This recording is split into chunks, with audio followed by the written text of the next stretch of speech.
noite! É isso aí. Sejam mais uma vez bem-vindos ao Beyond the Cave. Hoje é quarta-feira, um dia diferente, normalmente é quinta que a gente grava aqui, mas também muito especial, com um convidado maravilhoso que vocês vão conhecer, um cara que vai falar muito sobre movimento aqui. Mas antes de apresentá-lo devidamente, a gente tem algumas obrigaçõezinhas. E eu queria também falar que o Daniel, nosso querido doutor Daniel Hidalgo, veio ajudar-nos, ortopedista, nessa conversa. Primeira do ano, né? Na segunda. Foi a segunda do ano, a segunda, mas primeira minha. Primeira sua, que espero que seja de muitas, muitas e muitas. Mas não esqueçam que é importante, curte, compartilhe o material, por favor, façam, comentem aí, mandem as perguntas, não esqueçam disso e principalmente entrem no @BeyondTheCave, PDC, certo? Instagram, né, PVzito? YouTube, faça isso que é extremamente importante para a gente continuar o nosso trabalho aqui. E se você já conhece, já está com a gente um tempinho, faça parte do Apoia-se. Dá para dar um call na tela ali? Não dá, né? apoia.se/Beyond. Tá ali, ó, no cantinho. Isso, BYOND. O cara que entra no Apoia-se já ganha uma dessas belas camisetas. Eu vou pedir pro nosso convidado mostrar uma. Eu tenho duas, hein? Pro Daniel mostrar outra. Aqui eu tô com uma delas aqui, uma das que eu mais gosto, eu tô usando. Então o cara já mostra ali no meio ali, ó. O cara que entra no Apoia-se por R$20 por mês, ele já ganha uma camiseta dessa. Olha o negócio que você está fazendo. Fora isso, participa do nosso grupo de WhatsApp, né? Troca ideia com a gente, faz pergunta para os convidados, interage, pode vir aqui no estúdio participar e recebe o link ao vivo para assistir, não vai ter que esperar esses diazinhos a mais até a publicação. Beleza? Dobra essa porra, né, meu? Pô, finge que vocês são educados aí, mais ou menos assim. Deixei o logo pra ver aqui, pô. Finge que vocês são educados aí, dá uma mini dobradinha aqui, pelo amor de Deus, trata bem aí o Beyond the Cave aí, os seus. Agora tá bonita. Boa, obrigado. Boa, valeu. Nosso querido Cássio Siqueira, ele que é pai da Luísa aí, São Paulino. Tá aí não, hein? E libertário, fisioterapeuta com graduação, mestrado e doutorado na USP, supervisor de fisioterapia esportiva da graduação em fisioterapia da USP, ou seja, tá vivendo lá no meio dos comunistas pra caralho. Muito. Sócio e fundador da Clínica Care Club. Pô, animal, inclusive, temos um episódio aí para quem quer saber mais com o Xuxa, o Rafa, aí que veio aí, foi bem bacana. Ele é host do podcaster Movimento em Foco e autor do livro Em Busca da Corrida Ideal, que eu acho que deve estar ali pelo que eu estou vendo, é isso? Então, mostre seu livro e muito obrigado por ter vindo. Boa noite, meu amigo. Mostra pra câmera ali, pra galera. Bom, livrinho aqui, depois eu... Isso é legal, hein? Boa, vai. Trouxe pra vocês, façam uma dedicatória. Obrigado, muito hein? Obrigado. Muito legal. Comprem, vão atrás, porque o cara é especialista em corrida, em movimento em geral, né? Renomado, o cara trabalhou em altos lugares e gastou um baita de um tempo para poder passar esse conhecimento. Então, fica recomendado o livro do Cassião. Obrigado, velho. Cara, eu que agradeço. De verdade é uma honra, eu, né, sou apoiador, tô lá no grupo e ouvi, acho que todos os episódios, e quando a gente ouve a vinheta aqui ao vivo... Tesão. Pô, tesão. Caralho, irado. Emoção de caramba. Legal, pô. E como você... Venci na vida, onde eu tô. Que é isso, você é um monstro. Cara, como você acompanha, você sabe que a gente vai te perguntar o que é uma vida boa, né? Qual que é o motivo dela ser boa? Por como que você busca a felicidade, cara? Isso deve ser engraçado, porque todo mundo que vem aqui, que ouve o podcast, deve ficar pensando em casa. Pensando antes, né? E toda vez que essa pergunta aparece, eu fico pensando, o que é a vida boa? E acho que alguém já falou isso aqui também, mas acho que cada vez muda. Sim. E aí a vida boa para mim, então, ela envolve, com certeza, a família. Minha filha é algo que minha vida está estruturada em função dela. Envolve liberdade, envolve movimento. Eu, desde sempre, viciado em esporte, futebol, mas qualquer tipo de... se eu estou num momento de lazer, eu só considero lazer se eu faço algum esporte. Se eu estou um domingo que eu fico em casa o dia inteiro, não conta como lazer, eu preciso me mexer. E então acho que isso faz parte... Movimento é vida, mas então a vida boa precisa ter movimento. Heraclitiano isso, né, cara? A vida é movimento. E ele falou de liberdade. Liberdade é um negócio, assim, abstrato, né? E liberdade em que sentido para você? É a ausência de coerção. Então Rothbardiano. eu não sou erudito como vocês. Não, Deve não, ser. ausência de Não, eu coerção. também Eu acabei de ler o Rothbard. Rothbard, mas sim, ausência de coerção, liberdade do Estado seria maravilhosa, mas a gente está num país em que é o oposto disso. Sim. Que mais? Acho que É difícil, né, meu? Porque É abstrato. é abstrato, é. Mas eu digo até heraclitiano porque é muito louco o que você falou, né? Porque ele falava isso, né? Que a vida é transformação. Uhum. E não existe movimento sem transformação. Você sai de um estado e vai para outro. Então é muito louco. Será que isso existe alguma coisa dentro da fisioterapia do curso que eles trazem uma ideia filosófica para fisioterapia? Porque Heráclito seria o pai da fisioterapia, cara, no conceito filosófico. Cara, eu acho que deveria ter.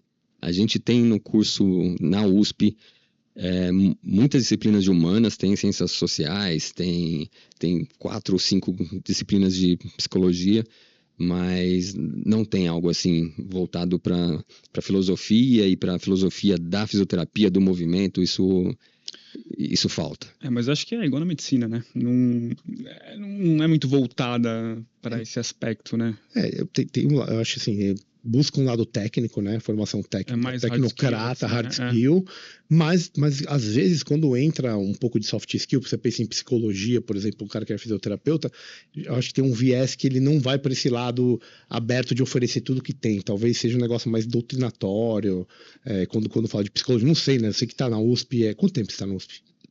Eu, como aluno, entrei em 96 e nunca saí. Cara, então me especializei lá e depois já passei no concurso e tô... Foi ficando. Vai bater 30 anos, então.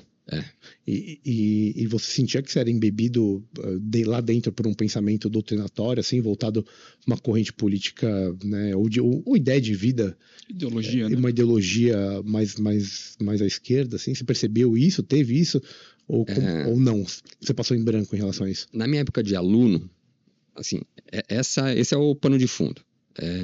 É esquerdista, é marxista, coletivista, sindicalista, então tem aquela coisa todo ano tem greve na USP, então isso é muito forte lá, mas eu não sentia como aluno, década de 90, começo dos anos 2000, essa doutrinação. Era uma coisa que você via que era o pano de fundo, mas não sutil. tinha... Talvez até a nossa cabeça, né, muda muito, né? Pô, você tá comparando com, na época de aluno, a cabeça que você tinha naquela época, com certeza é diferente do que você tem. Talvez não pensasse nisso tão... Também, com certeza não. Mas eu acho que o mundo não estava nessa... nessa talvez, polarização, né, como se diz hoje. E então tinha sempre as pautas coletivistas, o Viva o SUS, essa coisa sempre foi muito forte lá, mas tinha mais liberdade. Não era tão ameaçador você pensar diferente naquela época. De uns anos para cá, especialmente depois de Facebook, Instagram, aí o negócio começou a ficar mais agressivo, assim. E aí, se você não é de esquerda lá, você já é visto com muitos maus olhos. Você percebe isso, por exemplo, que você mexe com pesquisa, que eu acho que é uma coisa fundamental da gente falar, você percebe que existe um direcionamento para, não digo exclusão, ou pelo menos um ostracismo. Limitação de oportunidades. De pessoas que não têm esse pensamento. Acho que isso rola na prática. Rola. E nas disciplinas de humanas, né, que a gente estava falando de psicologia e tal, isso é muito mais evidente. Mas no hospital, na faculdade, claramente tem uma... E eu vou dizer que não é nem muita maldade às vezes, é só as pessoas se agrupam por afinidade. Aí de repente tem aquele grupinho que faz o L, que anda junto, e aí... Aquela figurinha, um com o dedo na toba do outro, assim, dando volta. Assim, isso. Né? Foi o que eu imaginei quando você falou. Isso deve ter bastante. Mas você não era libertário nessa época? Isso foi uma coisa mais tardia na sua vida? Cara, na verdade, eu nunca me interessei por política e nada disso, mas quando eu olho para trás, eu falo, eu sempre fui libertário, só não tinha esse nome, só não sabia que alguém já tinha estudado isso.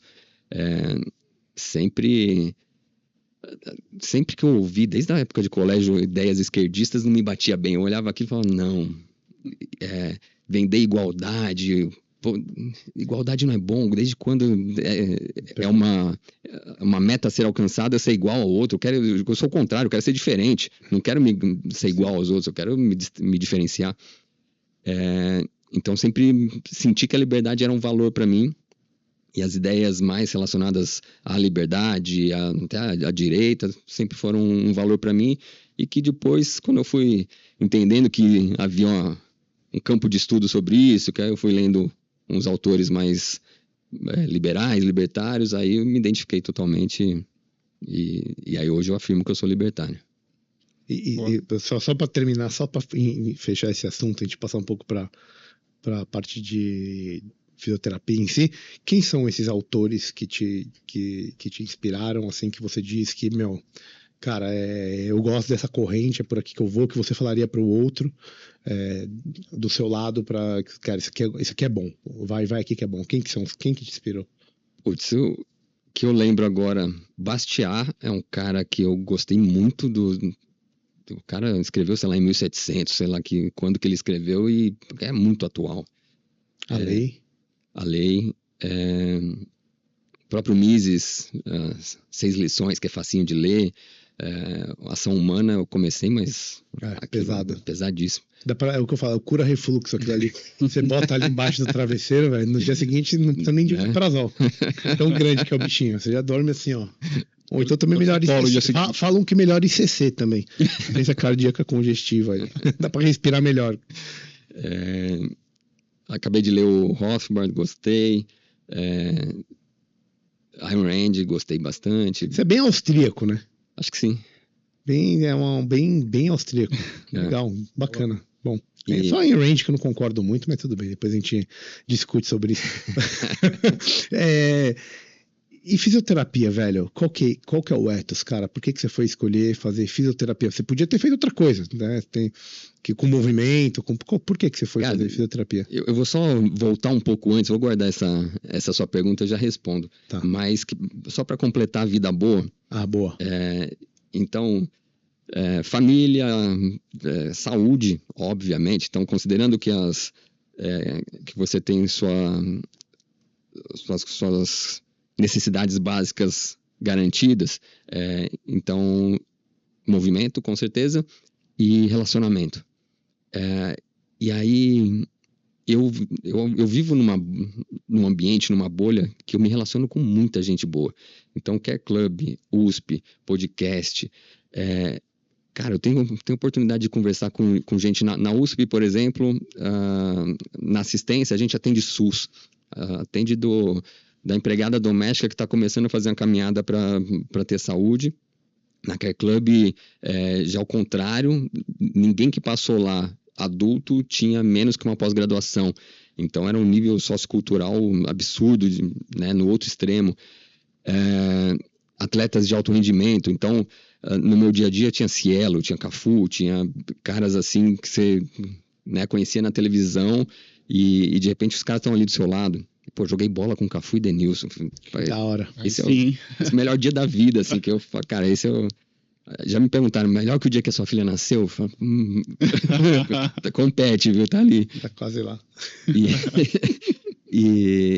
Então, essa vida louca de São Paulo, que é meio caótica, na verdade eu gosto disso porque permite que eu conviva e converse com essas pessoas. Então, isso faz parte da vida boa. Perfeito. Aí, então, voltando a pergunta. Por que fisioterapia? Uma parte é isso, lidar com pessoas, ajudar pessoas, mas lá atrás não era muito isso. Lá atrás eu era um moleque fanático por futebol, que sonhava em ser jogador de futebol, irrealisticamente, porque qualidade, aquela coisa, eu sou um bom jogador, entre os normais, eu sou nota 7. Mas a hora que você vai, né, para o nível de algo mais ali. Eu cheguei a fazer um teste no Guarani, chegou lá, tinha moleque de seleção brasileira, dormindo debaixo do estádio, do Brinco de Ouro, cara, tinha umas 100 beliches e 3 banheiros, de 6 da manhã aquele negócio estava impraticável já. Eu olhei e falei, cara, não é para mim. Sim. Se eu fosse um fora de série e fosse certeza que ia dar certo, eu encarava aquele perrengue, mas não ia. Sim. Então, ali, a hora que eu me vi sem o futebol, eu nunca tinha pensado em outra coisa. Aí eu pensei, educação física, obviamente. E nessa época de terceiro colegial, eu estava tentando ser jogador. E aí eu fiz a proeza de bombar, reprovei o terceiro colegial e passei na FUVEST. aí complica, né? Puta que pariu, você bateu o recorde, velho. Eu passei Seu pai queria te matar, né, velho? Cara, eu acho que ele não queria. Ele entendeu. Foi compreensivo. Porque eu prestei educação física e não era o sonho do meu pai que eu fosse educador físico. Então ele meio que deve ter dado um graças a Deus ali. E aí? Aí, então passei na FUVEST para educação física e não pude cursar porque eu reprovei o terceiro colegial. Aí, na segunda tentativa, eu falei, cara, fisioterapia deve dar mais dinheiro. Foi só esse o raciocínio, tipo, zero. Nunca tinha feito fisioterapia como paciente, nada. Foi só, como é que eu trabalho com esporte, que eu continuo no meio do esporte? Aí eu fui para físio, entrei na físio para trabalhar com esporte, então eu também continuava com futebol na cabeça. E foi chegando para o fim da faculdade, eu percebi que para eu ter um tratamento melhor ao atleta, eu precisaria entender neurologia. Então, quando eu me formei, eu me especializei em neuro. Então, atendi muito paciente com Parkinson, reabilitação, Parkinson, AVE, paralisia cerebral, esclerose múltipla. Então, aprendi muito o controle do movimento, estudei muito isso, e aí, ao mesmo tempo, eu fiz uma especialização em esporte na Unifesp. E aí depois eu fui atuar com esporte com um diferencial que era, eu sabia muito de controle motor, sabia muito de movimento para trabalhar com esporte. Então, a partir disso foi criado, e como eu estava na USP, a gente foi criando um grupo de estudo, de trabalho, e a gente desenvolveu um trabalho muito diferenciado do que a fisioterapia tradicional em músculo-esquelético, em ortopedia, que o tradicional na ortopedia é o fisioterapeuta que entende de osso, músculo, tendão, ligamento. E a gente entendia disso, mas também de controle motor. Então, a gente criou um trabalho diferenciado, que a gente chama de reeducação funcional, que é muito baseado em análise e correção de gestos esportivos, movimento no geral. E daí que a gente criou um produto para vender no mercado. E daí surgiu a Care Club. Vamos embora no assunto? Não, bora, vamos. Tá fluindo. Me fala uma coisa, então você teve que foi fundamental a USP nisso, porque você teve que basear essas ideias em estudo científico. Sim. Pra você poder fazer essa correlação neurologia, porque são coisas completamente diferentes, né? A gente tá falando de um movimento, entre aspas, sadio, e um outro, você está reabilitando um movimento doente, teoricamente, porque tem uma base patológica, e o outro não tem. Sim. Então, eu acho que, pelo menos pelo que eu entendi, esse que é o desafio, você conseguir juntar essa base etiológica de uma doença patológica e como você pode usar isso num indivíduo sadio. É mais ou menos isso? Isso. Porque a doença neurológica, ela te explica muito como é o funcionamento do controle motor. Então, você tem uma lesão medular. Pô, o cara não tem mais a medula funcionando, o que sobra? Então, dependendo do nível, sobra uma espasticidade, dependendo do nível, não sobra nada. Aí você tem uma lesão no núcleo da base, o que acontece? Tem uma lesão cerebelo, o que acontece? Então, as lesões vão te mostrando exatamente o que aquele nível controlava, e na falta dele, o que sobra, como é que o sistema nervoso tenta dar um jeito de controlar isso para manter um nível de funcionalidade. Então, tem uma coisa interessante, por exemplo, você pensa num paciente com AVE, que tem aquele padrão... AVE é ascendente vascular encefálico. Para a galera que não sabe o que é, tá? Né, de forma leiga, o derrame. Derramou. Sim. Derramou. O cara tá hemiparético, tá com metade do corpo paralisado. Tá lá costuma ficar com o braço dobradinho, a perna muitas vezes esticada ali, E aquilo também, o que tem muito lá na neuro da USP, é esse olhar de que esse não é o defeito. Isso é o que sobrou, isso é o recurso que sobrou para o sistema. Então, quando o sistema entra com uma hipertonia em flexão, isso não é o defeito que eu tenho que corrigir, isso é o que sobrou para o sistema. Então, eu vou criar função a partir disso. Perfeito. Então, isso me trouxe...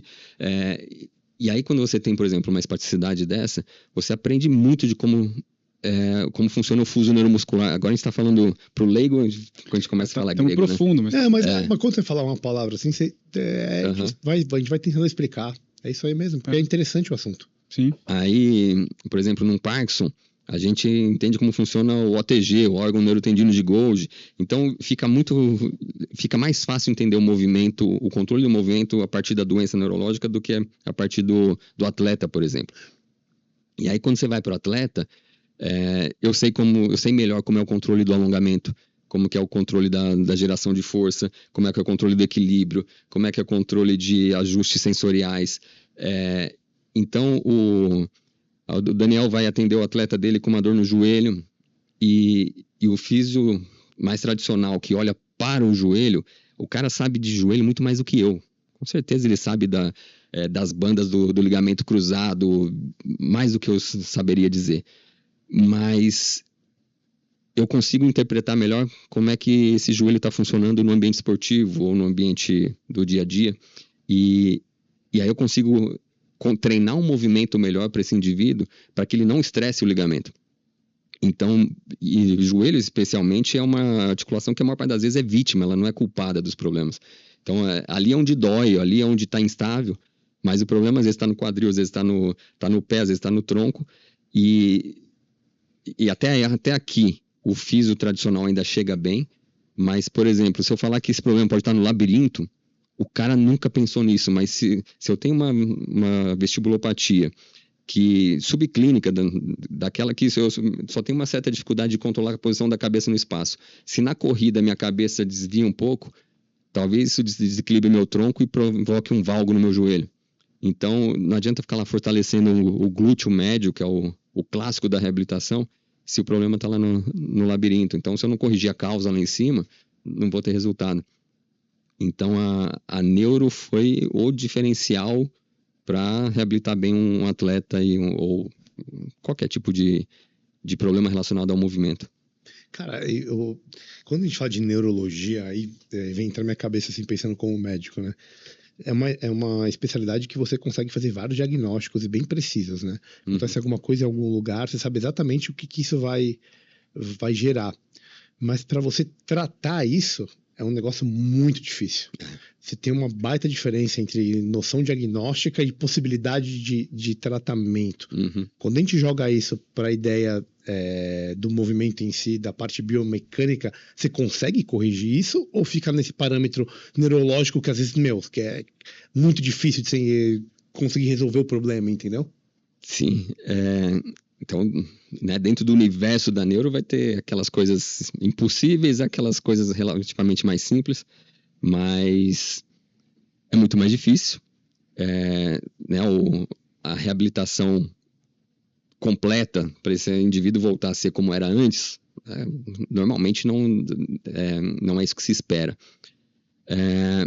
Mas muitas vezes você consegue um nível de reabilitação funcional muito bom, essa pessoa consegue voltar para as atividades do dia a dia, mas é uma situação também em que a perspectiva de vida dessa pessoa muda completamente. Então, teve um derrame. Até ontem era saudável, aí hoje perdeu o movimento de metade do corpo. Aí esse cara, às vezes, na hora que ele trocar os primeiros passos, é uma conquista tão grande, é uma gratidão tão grande que é muito às vezes é muito mais compensador do que você, por exemplo, reabilitar um atleta, ele completa a maratona, faz o recorde pessoal dele e, pô, beleza. O parâmetro muda, né? Muda. Com certeza. Mas você foge aí da fisioterapia esportiva. Sim. Você está falando aí de reabilitação. Sim. Eu estou pensando em como você usa isso na medicina esportiva, entendeu? Tá. Como que você faz essa transição desse diagnóstico, entre aspas, neurológico, que eu diria que é meio que neurofuncional, assim, não sei se é a palavra correta para usar. Como que você faz essa transição para um cara que está em busca de... Um atleta de alto rendimento. Em busca de performance, por exemplo, entendeu? Tem bastante gente trabalhando com níveis mais avançados de neurologia dentro do esporte, em treinamento de vias sensoriais, treinamento de tomada de decisão, o treinamento cognitivo dentro do esporte. Então, assim, dentro de neuro dá para falar de tudo. No meu dia a dia, minha especialidade é analisar e corrigir movimento. Então, basicamente, na verdade, é o fácil. Porque no difícil, que era o paciente neurológico, eu entendi como que o sistema nervoso funciona. E eu acho que assim, um grande mérito que eu tive foi conseguir traduzir um pouco da complexidade para o simples. O sistema nervoso, ele primeiro trabalha como a métrica dele é a funcionalidade. É conseguir cumprir tarefas dentro de um determinado ambiente. Então, quando eu quero pegar um copo, o sistema nervoso só está interessado em pegar esse copo. Ele não controla ponto a ponto do meu corpo. Ele não controla o músculo lombrical da minha mão. Ele controla que trajetória que minha mão vai fazer para chegar aqui, pegar esse copo e trazer ele na minha boca. Só que para isso acontecer, antes ele precisa controlar a postura. Então, eu preciso me sustentar. A sustentação sempre precede a ação. Então, antes você se sustenta, baseado nessa forma que você sustentou, ele vai organizar uma estratégia para, vai lá, pega o copo. Então, na verdade, é simples. Sustentação e uma ação que é orientada pelo segmento efetor. Então, minha mão é que vai pegar o copo. A minha mão vai no copo. E se a minha mão fizer uma trajetória linear até o copo, com o cotovelo nessa posição, com o cotovelo nessa, o sistema nervoso não mudou nada. Ele só quer que minha mão chegue no copo. Então, a hora que você entende a linguagem do sistema nervoso, a hora que você pega o atleta que tem sistema nervoso íntegro, é fácil. Aí ele responde a comando, se ele tem um cognitivo preservado, você pode dar comando verbal, e qual comando verbal também é importante, também é um aprendizado importante que a neuro traz. Você sabe estimular a sustentação, o controle postural e a ação de uma forma mais efetiva. Então, treinar um jogador de futebol, por exemplo. Contar uma historinha. Tinha um jogador do meu time de coração profissional dos Bambi, que caiu na minha mão meio por acaso. Que época? Só pra gente ter para exercer, estimular o imaginário. Pandemia agora, recente. Então. Ele não estava tendo campeonato por causa da pandemia, então ele teve um tempo para treinar por fora e caiu na minha mão. Bom ou ruim? Fala a verdade. Você não vai mentir, velho. Fala a verdade. Médio. Assim, a expectativa... Médio alto, médio baixo. A expectativa dele é que fosse ser vendido para Real Madrid. Mas no final foi para no Mirassol. Não, tá na Série A do Brasileiro. Tá bom, eu vou descobrir. Um time bom. Vai complicar o... Tô pensando. Manda. Jogador diferenciado, inteligente, mas não chegou onde se esperava dele. Inteligente, mas preguiçoso. Brincadeira, fudeu o cara. Não, jamais. Nem sei. Cara, não acho que não é preguiçoso. Na verdade, bem dedicado aos treinos. Tecnicamente não aguenta. Eu acho que o Diniz deu uma estragada nele. Ixi, Maria, vou botar aqui agora. Isso aí, Quem o Diniz fudeu na pandemia? Vai aparecer 800 pessoas. Esse que é o problema. O cara fudeu todo mundo. Hoje ele chegou a fuder o Brasil durante um tempo, agora tá fudendo lá em Minas Gerais. Tava em Minas Gerais até agora há pouco. Não é o Tietê. Manda aí, então. Fala pra nós. E acho que essa é a minha visão de torcedor e torcedor que já não acompanha mais nada. O Diniz, com aquele jogo de muita proximidade, esse era um jogador que era mais vertical e depois do Diniz ele passou só a dar toque de lado. E eu achei que ele começava a se posicionar mal, porque ele procurava muita proximidade de um jogador, e aí o passe que sobrava para ele é sempre um passe lado e deixou de ser vertical. Essa é a minha visão. Mas enfim, esse cara tava com uma pubalgia há 6 anos. E pubs é algo que tem má fama no futebol, mas é relativamente fácil de tratar. Especialmente se não deixa chegar nesse nível de cronicidade. Mas então, a nossa abordagem é a seguinte. uma lesão, uma dor relacionada ao movimento, normalmente ela vem de uma sobrecarga mecânica aplicada no movimento. Então, numa anamnese, eu vou procurar saber de onde está vindo. Essa dor está vindo de onde? Quando eu corro muito forte, quando eu dou um tiro, quando eu faço algumas mudanças de direção, quando eu chuto. Então, olhando a mecânica desses movimentos, eu tenho que entender por que o pubis dói. Aí, a hora que eu fui olhar a mecânica do movimento, uma sustentação postural muito ruim. Então, para bater na bola, vai usar um pé para bater na bola, o outro é pé de apoio. Nesse pé de apoio, tinha desvio em todas as articulações. Então, é um pé que pronava, o joelho que valgizava. Então, o joelho para dentro, a bacia caía, o tronco inclinava para o outro lado. E o movimento de chute deveria ser feito conduzido pelo pé. Então, igual eu falei a história do copo, a minha mão vai buscar o copo, deveria ser o pé indo em direção à bola. Mas a potência, isso a gente chama de o movimento guiado pelo proximal. Ao invés dele guiar o movimento pelo pé, ele guiava pelo joelho, pelo quadril. Então, toda a potência de chute dele vinha de músculos adutores, flexores de quadril. E como o tronco dele desalinhava, essa cadeia cinemática de músculos que deveria ligar o pé direito à mão esquerda, isso se quebra. Não tem mais alinhamento mecânico para isso acontecer. Então, era mais ou menos, ele tinha disponível para usar músculos do joelho até a base do tórax contralateral. Então, era muita potência gerada num grupo muscular menor e gerava uma força de cisalhamento ali, um atrito no pubis. Então, identificado isso, o que precisa fazer? Corrigir a sustentação desse cara. Então, foi treinado a musculatura dele a sustentar ele melhor. Numa perna só, para realizar o chute com a outra.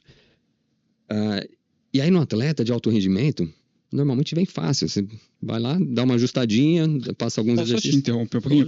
Isso eu percebo até não é uma dificuldade, mas o que eu percebo até no consultório no dia a dia. Cara, como você...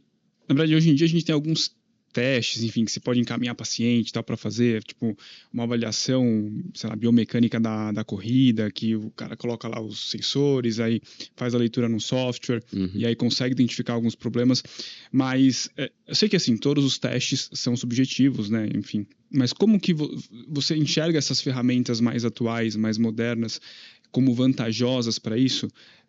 Você usa esse tipo de ferramenta no seu dia a dia? Como é que você trabalha com isso? Antes de falar que você ia começar a falar do tratamento propriamente dito, né? Não, legal. Essas ferramentas, eu acho que elas são muito boas para a ciência.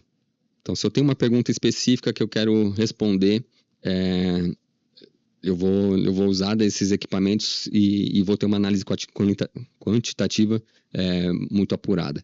Então, no meu mestrado, eu usei plataforma de força, cinemática, eletromiografia, doutorado, plataforma de força também, cinemática. Então, eu acho que vale ter o conhecimento desses equipamentos e para responder perguntas pontuais, eles são bem interessantes. No esporte de alto rendimento, acho que eles são muito interessantes. Então, se eu quero saber se o Cielo está perdendo energia na braçada, eu consigo saber que o cotovelo dele está dobrado a 15 graus e deveria estar a 10, isso é uma resposta. 1 milésimo de segundo que vai ajudar ele a bater o recorde. Exato. Então, se eu tenho uma pergunta pontual, eu acho que ajuda. Se eu não tenho uma pergunta tão pontual e se não me interessa tanto o detalhe, eu acho que atrapalha. Porque a análise biomecânica, ela consegue ir na minúcia. Então, eu consigo saber o que está acontecendo. Se eu botar um eletrodo de agulha, eu consigo saber o que está acontecendo naquela unidade motora. Eu te pergunto porque os testes estão mais disponíveis, assim, Sim. Até para os atletas amadores, enfim. Sim. E eu acho que penso meio que igual a você. Assim, às vezes até deixar a pessoa muito preocupada, enfim, com muitas alterações, né, que pode prejudicar. E isso sempre foi uma questão lá na Care Club, porque a nossa análise não era instrumentada assim. É uma filmagem simples e aí é uma análise subjetiva mesmo assim. Como que a pessoa se sustenta, como que ela se move. Numa velocidade de corrida, eu consigo com um celular ou com uma câmera digital normal ter uma informação adequada. E aquilo basta para traçar uma conduta, para entender o problema e traçar uma conduta. Mas comercialmente às vezes não é bem visto. Você vai numa clínica que o cara te põe um monte de bolinha no corpo, te filma na esteira. O cara acha que tá, tipo, na NASA. Aí aparece no computador um esqueletinho correndo. O cara acha que é o esqueleto dele, né? Ele acha que é o raio-x ali. Não, é só um desenho. E aquilo, então, tem um apelo muito grande. E aí alguns sócios da Care falavam, cara, a gente precisa ter esse apelo. Só que a hora que a gente vai ver o custo, a dinâmica do processamento desses dados, eu sempre achei que não valia muito a pena para a rotina de consultório. E a gente chegou num nível em que a gente tinha um público meio estabelecido, já as pessoas procuravam a gente para esse tipo de avaliação, eles sabiam que o diferencial era a análise mais subjetiva e especialmente o tratamento, tinha resultado após. Então eu sempre advoguei meio contra investir em tecnologia, assim, e deixa eu explicar um pouco mais por quê. Lembra que eu falei que o sistema nervoso simplifica as coisas. O sistema nervoso, basicamente, em qualquer movimento funcional, ele está trabalhando sustentação e ação. Sustentação é como que ele vai alinhar seu corpo em relação à vertical, à gravidade. E ação é como que o segmento efetor vai atingir o alvo dele. Então, eu só preciso enxergar isso. E dentro desses dois parâmetros, sustentação e ação, basicamente 3 coisas que me interessam. Alinhamento, né, como que o corpo está organizado, alinhado em relação à gravidade e em relação ao movimento, ao alvo, e estabilidade. Se o corpo está estável, está firme, ou ele está chacoalhando, ou ele está achando não está chacoalhando, mas achou uma estabilidade mais passiva, apoiada em ligamento, em contato ósseo. Então, é relativamente simples, a gente simplifica todo aquele cenário. A biomecânica instrumentada, ela faz o oposto.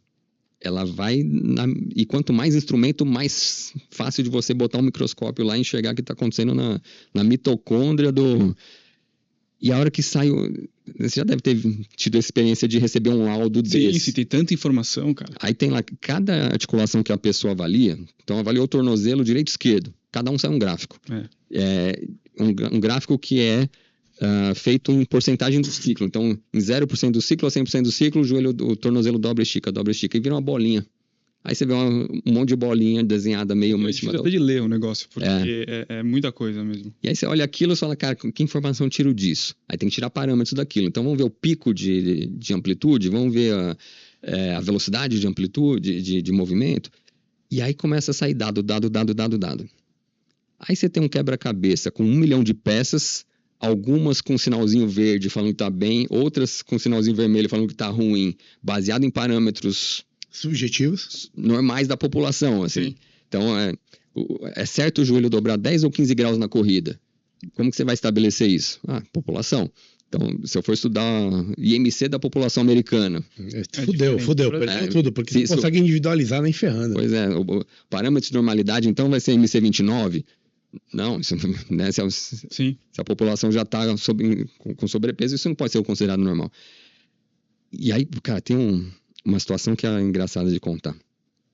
Em 2010, comecinho da Care Club, eu recebi um paciente que chegou já com... Não, calma.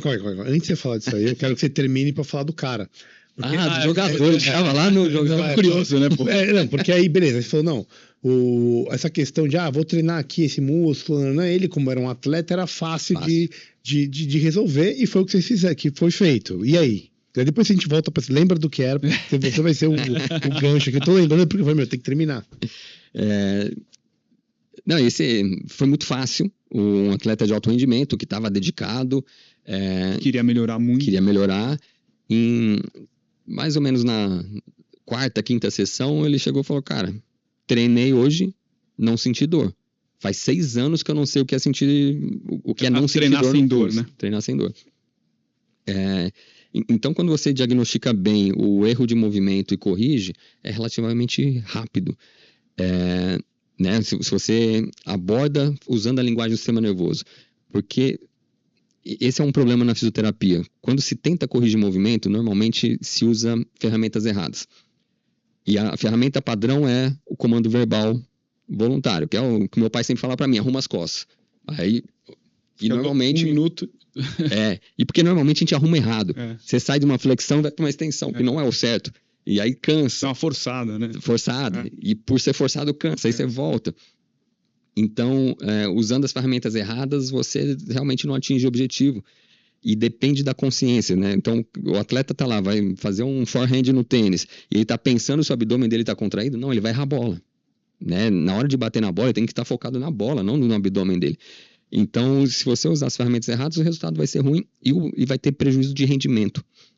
Mas se a gente prepara esse cara fora do ambiente esportivo, para ele se sustentar melhor, para ele executar um movimento melhor a partir do segmento efetor, e aí vai treinando e automatizando isso, naturalmente você vai entrando no esporte. Na hora do esporte, o meu comando tem que ser jogue. O máximo que você pode pensar enquanto está jogando é cresce um pouquinho, se sustenta um pouco. Ou se eu já tiver treinado com ele alguma coisa em relação ao efetor, pé firme para bater na bola, aí eu posso levar esse comando, mas tem que ser algo que esteja totalmente relacionado com a tarefa. Tem que estar condicionado, né, já. Tem que estar condicionado. Né? E aí com o atleta de alto rendimento, 5 sessões o cara foi a primeira vez que ele não teve dor em 6 anos.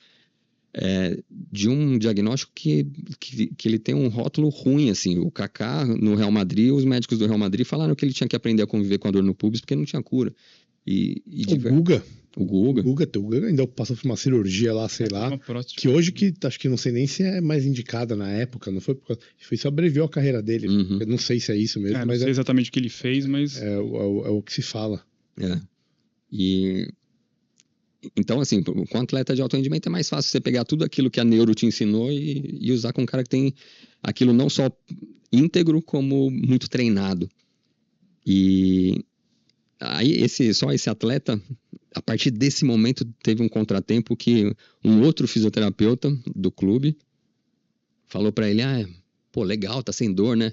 Mas esse trabalho que o Cássio faz perder o rendimento. O jogador estava na minha mão, ele estava comprado na ideia, ele estava feliz.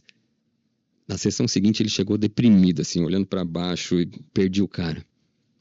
E aí, aquele trabalho de convencimento de novo, e recuperei, ainda fomos até umas, 10 sessões, ele bem, mas não chegamos onde daria para chegar, porque...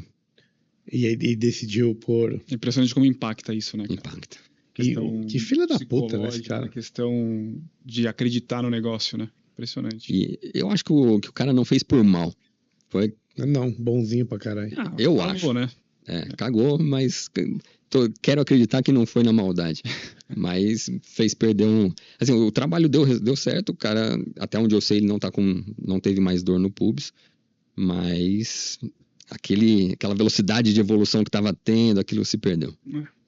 E na corrida isso é importante pra caramba, né? Ainda mais quando a gente pensa, por exemplo, corrida de longa distância, né? Que o cara vai ficar lá 3 horas fazendo o mesmo movimento e foi por isso que você teve o que você falou pra gente, que você tá cagando pra corrida agora, é isso? Pô, tá... Isso é em off, pô. Não, foi mal, galera. Ele falou que ele não gosta mais, porque o negócio dele é futebol agora. Agora que o time dele ganhou, ele tá assim, saidinho. Mas você falou que esse foi um dos motivos pra você estudar a corrida, tipo essa coisa de repetição. Qual que foi o... Não, eu ter ido pro mundo da corrida foi pura demanda. A gente tinha um ambulatório de fisioterapia do esporte lá no HC e começou ali 2002, 2003 a só chegar corredor. Em 2002, 2003 já? Por aí. Caraca. Era algo assim mais... Que a corrida assim, qualquer um pode correr, cara. Não, justíssimo. É justo, E era uma época que a gente atendia remador, judoca, bailarina, e daqui a pouco corredor. E... cara, esses caras se machucam demais. E com uma história interessante, que eles chegavam pra gente com, às vezes, muitas lesões. O cara tinha dor no pé, no joelho, no quadril, no ombro. Ou o cara com uma dor de longo prazo, assim, faz 5 anos que meu joelho dói, faz 10 anos que eu tenho uma dor no tendão calcâneo. Então essas coisas chamavam atenção. E do meu ponto de vista, eu gosto de movimento. Então, essa forma de trabalho, se tem uma senhora com dor na lombar porque varre a casa, eu vou avaliar a forma dela varrer a casa e corrigir da mesma forma. Então, qualquer movimento me interessa. E a corrida começou a ter muita demanda. Aí eu tinha um aluno de graduação na época que queria fazer um TCC. Eu falei, cara, vamos fazer com corrida? Esses caras estão chegando pra gente já muito ferrados. Vão pro parque, vão pra assessoria e acompanhar esses caras dia a dia para ver o nível de dor deles ao longo de um ano. E aí, esse meu aluno foi, o Renan Malvestio, que é sócio da Care Club, fenômeno. E ele ficou 1 ano acompanhando a assessoria, dia a dia. Na época não tinha celular, nada disso, era bloquinho, calhamaço de folha impressa lá, debaixo de chuva, anotando. Pô, sentiu dor hoje? Senti onde? Quanto de dor? E, cara, essas cagadas que a gente faz, que, né, querer fazer ciência sem um bom planejamento, chegou no fim do ano, ele tinha 1 milhão de dados e a gente não sabia o que fazer com esses dados. Cientificamente foi uma porcaria, assim, tipo, gerou 3 resumos para congresso. Mas mostrou muita coisa pra gente. Então, primeiro, esses caras realmente têm muita dor. Na nossa amostra lá, 90% dos caras tiveram dor durante esse ano, relacionada ao treino. E também mostrou pra gente que esses caras não procuram ajuda enquanto não ferra. Não limita o cara. Enquanto não limita. Ele vai procurar ajuda quando ele perde um treino ou uma prova. Só que, enquanto o Renan tava lá, no dia a dia com esses caras, você é físio? Tô com uma dor aqui no joelho. E tinha muita demanda. Ele ficava muito tempo conversando com os caras que chegavam com uma lesão. Aí eu falei pro Renan, cara, tem mercado pra caramba. Isso é muita gente correndo. Na época tinha um dado que saiu na Veja, que era 1 milhão de corredores na cidade de São Paulo. E esses caras se machucam demais. 90% na nossa amostra se machucaram, ou tiveram alguma dor relacionada ao esporte. Só que a gente não pode estar encastelado no hospital ou no consultório, a gente tem que ir pro parque. E aí que, na época, a gente resolveu fundar a Run and Care. Era o embrião da Care Club. E aí a gente montou uma avaliação desses caras e a ideia era vender a avaliação. Então, a corrida caiu né, eu entrei no mundo da corrida por acaso. Uma necessidade do mercado. Não era um corredor, não é um mundo que eu falava, nossa, que maravilha. É difícil correr corretamente? Vamos lá. Boa pergunta, né? Qual é a porcentagem de pessoas que correm corretamente? Exato. Parece pequena, Victor. Muito pequena. Então, essa é a pergunta. Por isso que é um movimento complexo. É fácil corrigir? É relativamente fácil corrigir. Até onde? Vamos lá. Meu livro chama Em Busca da Corrida Ideal. Boa. Corrida ideal, então eu estava falando que tem sustentação e ação. Dentro da corrida, qual a sustentação? Na corrida você sempre tem um pé só no chão, ou nenhum. Nunca vai ter 2 pés no chão. Então você tem que se sustentar bem numa perna só. Que biomecanicamente é um desafio grande, porque você tem uma bacia apoiada só no cantinho. Então 70% do peso do seu corpo está acima da bacia e ela está apoiada só no canto. Então isso foi feito para cair. Precisa de um ajuste postural bem, bem fino para isso parar de pé alinhado. E a partir daí você precisa empurrar o chão para trás, com a perna esquerda, direita, e aí entra nesse ciclo. Então, do ponto de vista motor, a corrida é pobre. Sustenta numa perna só, empurra com uma perna, empurra com a outra e faz isso enquanto você estiver correndo. Só que justamente o desafio biomecânico é grande. E quando o pé está no chão, isso é uma situação que tecnicamente a gente chama de cadeia cinética fechada. Cadeia fechada, uma articulação não consegue se mover sem a outra. Se eu não consigo jogar, por exemplo, dobrar o joelho em cadeia fechada sem dobrar junto quadril e tornozelo. O que significa? Se eu tenho uma dificuldade de controlar a bacia e essa bacia desnivela, vira um dominó. Desnivela joelho, desnivela pé, desnivela tronco, desnivela cervical, vira um zigue-zague. O corpo tentando jogar massa para um lado, jogar massa para o outro, tentando parar no meio.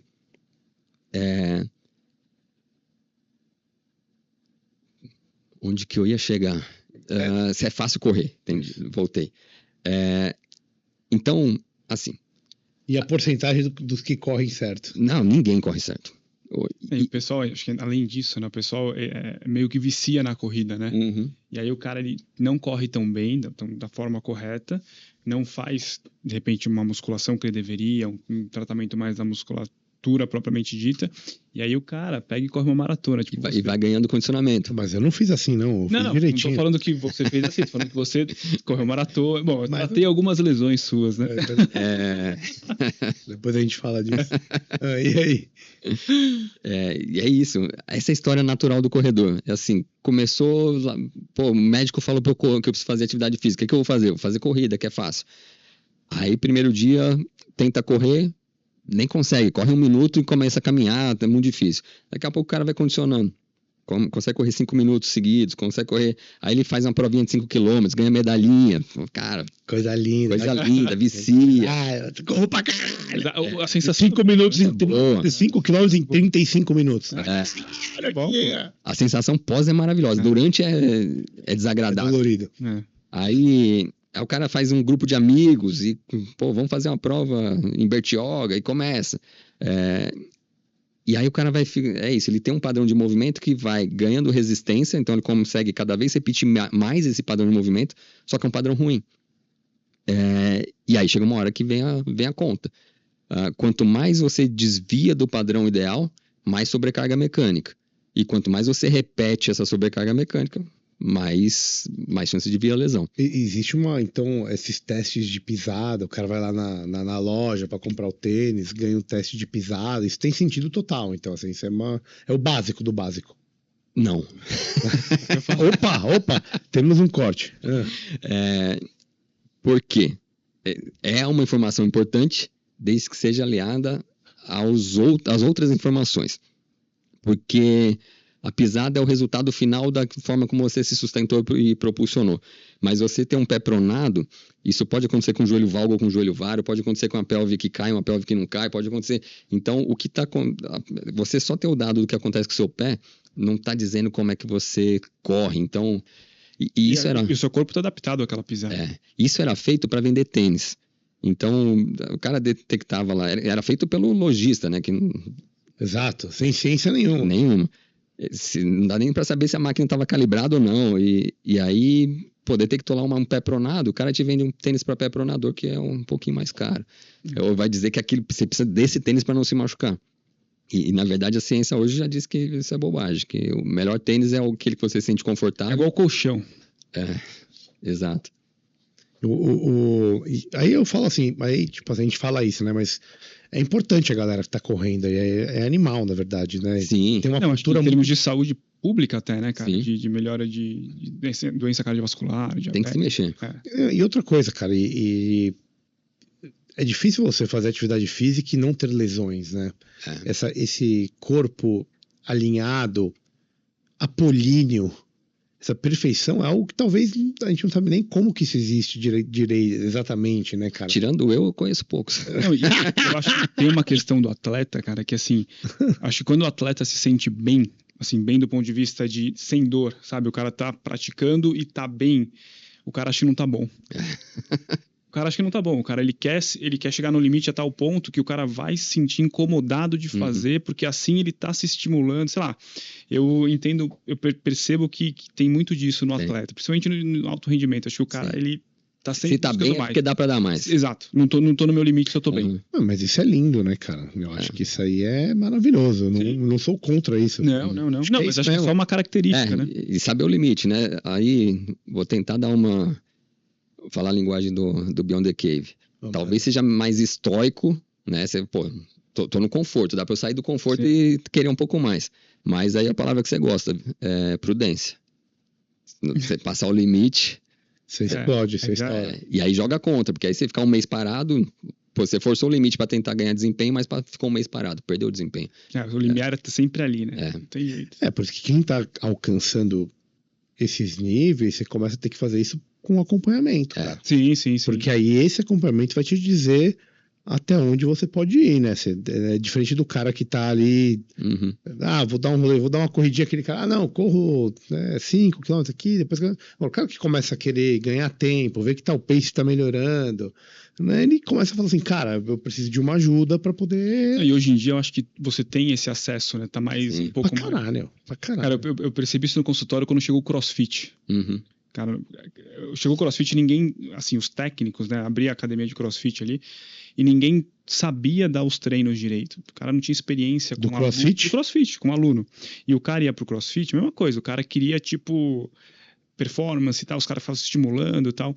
E hoje em dia, o que eu percebo, cara, é que você tem mais pessoas capacitadas para poder dar treino, entendeu? Então, claro, tem lesão, óbvio que tem lesão. Todo esporte tem lesão. Mas eu acho que o percentual é menor pela capacitação dos treinadores, entendeu? E tudo que envolve, aí esse cara vai no nutricionista, vai no médico todo mundo do tem mais esporte, experiência, né? Eu quero trazer o PV para conversa aqui. O PV, tá aí não? O PV falou para mim que ele vai correr esse ano aí. Caso, tá sem microfone. quer falar, tá sem microfone? Como é que o PV vai pegar o microfone para ele poder falar? Então quero falar um pouquinho mais da questão Deixa eu tentar ser objetivo e fechar a sua pergunta. Vai lá. A corrida é algo inato. A gente nasce com circuitaria medular pronta para correr. Boa.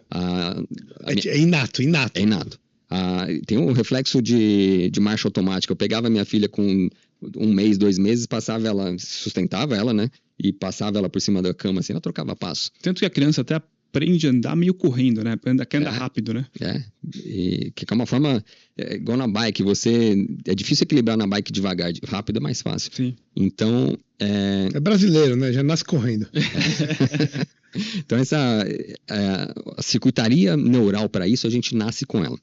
Por que o bebezinho não anda, não corre? Porque ele não se sustenta. Dentro do útero, ele faz movimento fino até, chupa dedo e tal. A hora que sai, ele não consegue vencer a gravidade. Aí ele perde essa capacidade de se mover. Conforme ele vai ganhando sustentação contra a gravidade, ele vai sendo capaz.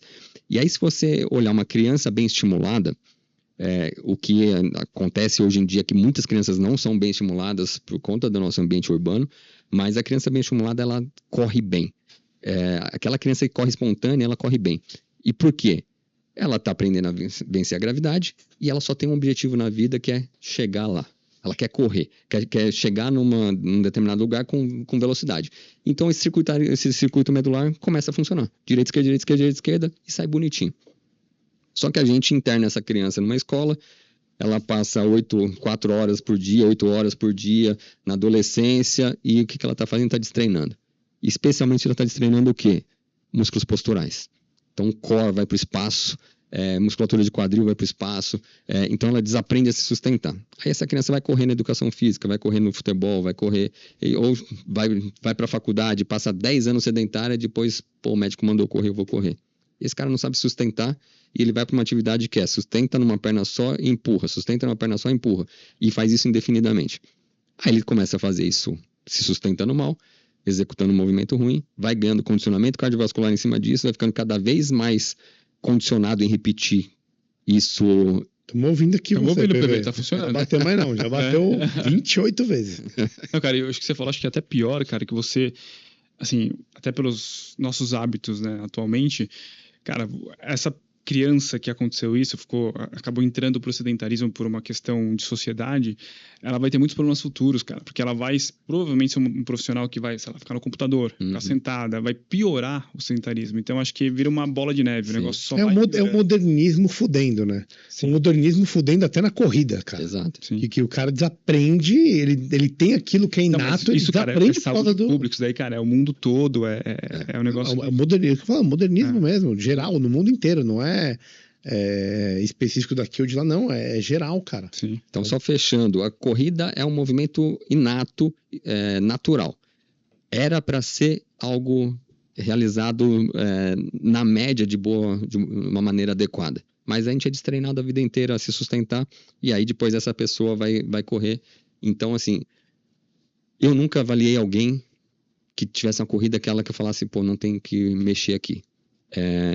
E por incrível que pareça, o corredor de rua corre pior do que jogadores. Jogador de basquete, jogador de futebol, porque o jogador de futebol tem um objetivo, ele quer correr naquela bola que ele está vendo ali na frente. Ele leva mais o joelho. Mas de forma espontânea, só tem como objetivo, quero chegar lá. E aí ele dirige o corpo dele na direção que ele quer chegar, e a perna vai empurrar ele naquela direção. Então tem um objetivo próximo. O corredor de longa distância, vai fazer um treino para maratona. Parece uma múmia. Você pergunta para ele, qual é o seu treino hoje? Hoje é 2 horas. Você vê que a relação não é nem com o espaço físico, é com o tempo. Então, não é que eu vou sair daqui e chegar lá. Eu vou correr por 2 horas. Aí ele tá mirando o relógio, ele liga o relógio e sai lá correndo. E aí o corpo dele não se direciona para onde ele quer chegar. Então, o corpo balança para um lado, balança para o outro.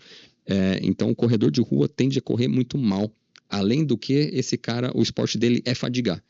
Todo treino ele sai fadigado, ele completa, vamos dizer, metade do treino em fadiga, então começa a desmontar. E então, assim, corrida de rua é um esporte em que a técnica de corrida tende a ser ruim, mas é relativamente fácil de corrigir.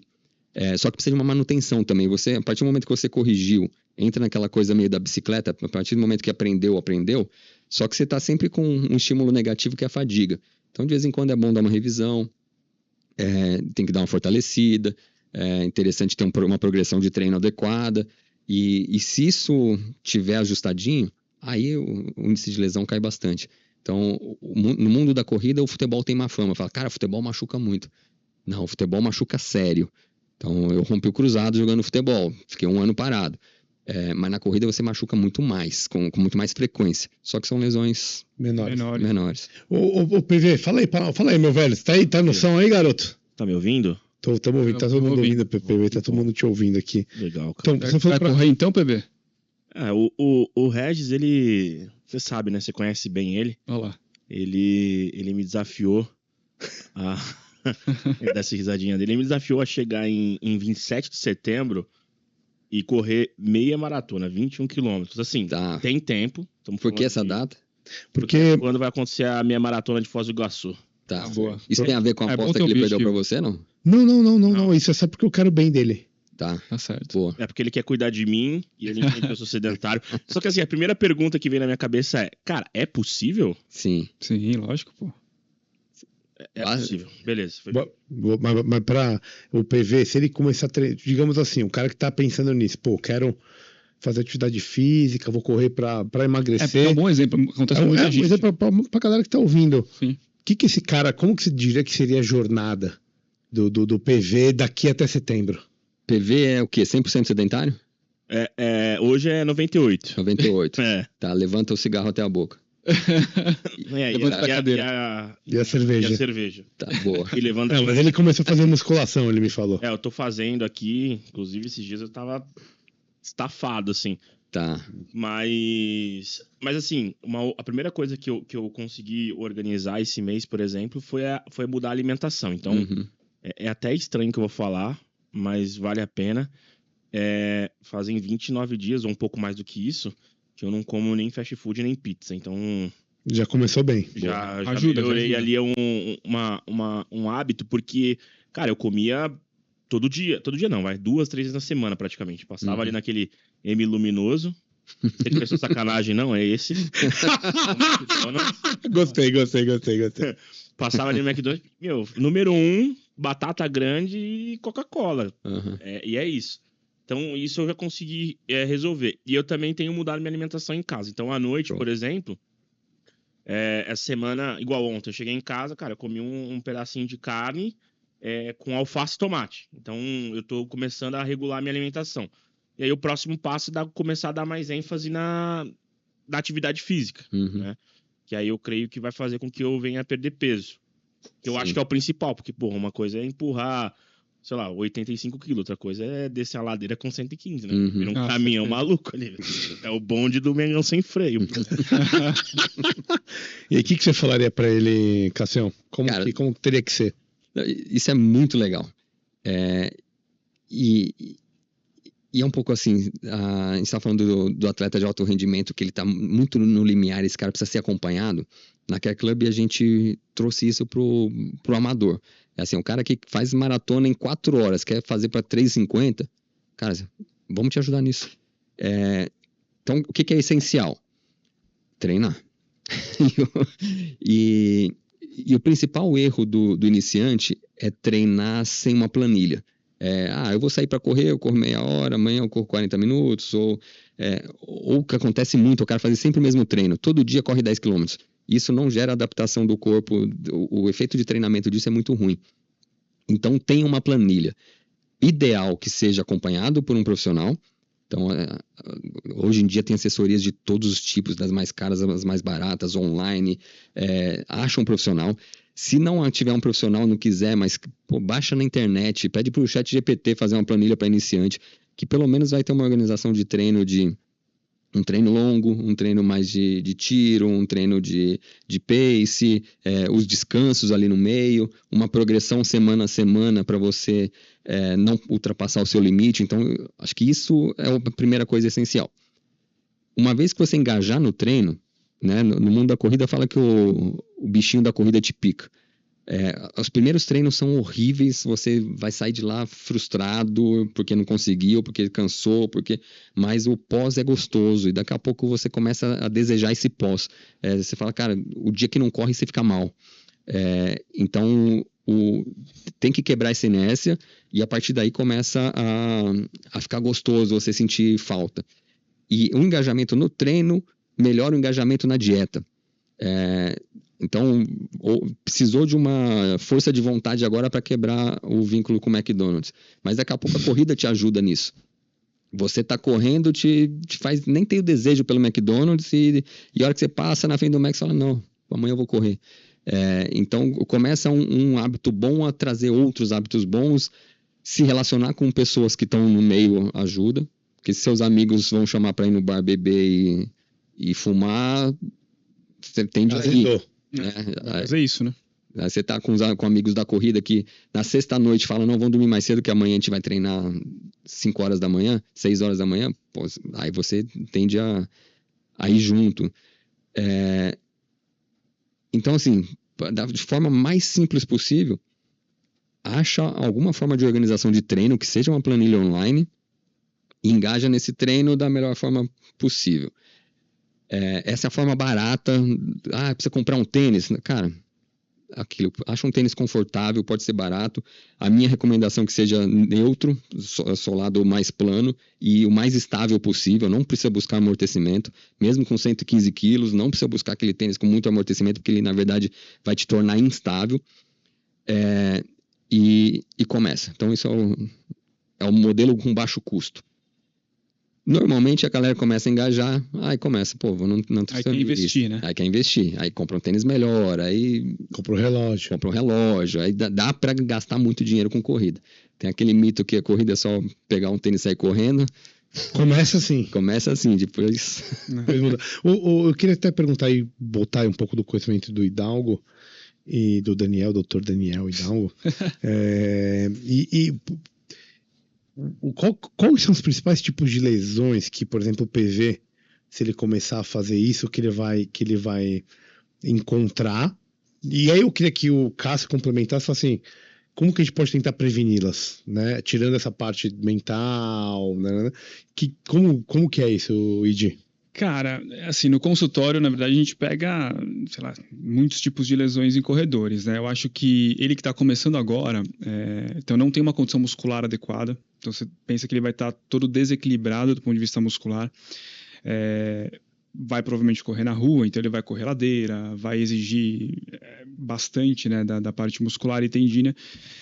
O que eu acho que o Cássio pode até me confirmar, assim, frequente, tendinite do Aquiles, tá? É muito frequente, tendinite do tendão patelar, tendão quadríceps, dor patelofemoral de uma forma geral, porque a dor patelofemoral, né, o Cássio até mencionou, é uma coisa que tem relação com praticamente todos os grupos musculares do membro inferior e do core, então com certeza vai ter lesão muscular de forma geral, né? Principalmente se ele começar a se empolgar ali, fazer um overtraining. Panturrilha. Lembra que você teve lesão de panturrilha também? O panturrilha acho que é o mais frequente em termos de na corrida. Eu acho que é mais isso, cara. Porque assim, em relação a lesão traumática de torção, essas coisas, é difícil, né? É mais difícil, porque é um ambiente um pouco mais controlado, né? Apesar de vai estar correndo na rua, é mais controlado. Então, eu penso essas lesões aí. Mas eu tenho uma dor, assim, que mesmo quando eu não tô correndo, mas eu estou andando, ou vou fazer uma esteira que me incomoda muito, é na sola do pé, cara. Fascite plantar, provavelmente, Puta, né? Essa aí me incomoda muito, tipo, chega perto do dedão ali, aí eu paro um pouco, dá uma relaxada e fica tranquilo. Mas... então, por exemplo, essa dor deve ser, né, daquela membraninha que tem na sola do pé.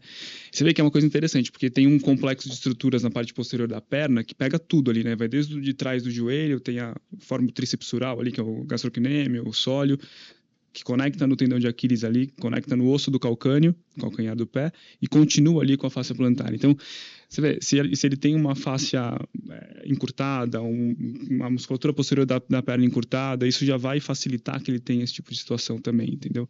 Então tem que tratar, né? Aí a gente depende também do Cassião aí, né? Porque... Fazer a fisioterapia, a maldita fisioterapia. E fisioterapia é um negócio que, andar junto... Como que é essa relação? Boa. Ortopedista a fisioterapeuta. Cara, você tem quantos anos, Daniel? Eu tenho 40. 40. Tô 47. 7? É. O Alzheimer já bate, assim. Tá bem, você tá bem. Tirando a careca aí, tá bem, velho. A careca, de uns anos pra cá, ficou difícil de esconder.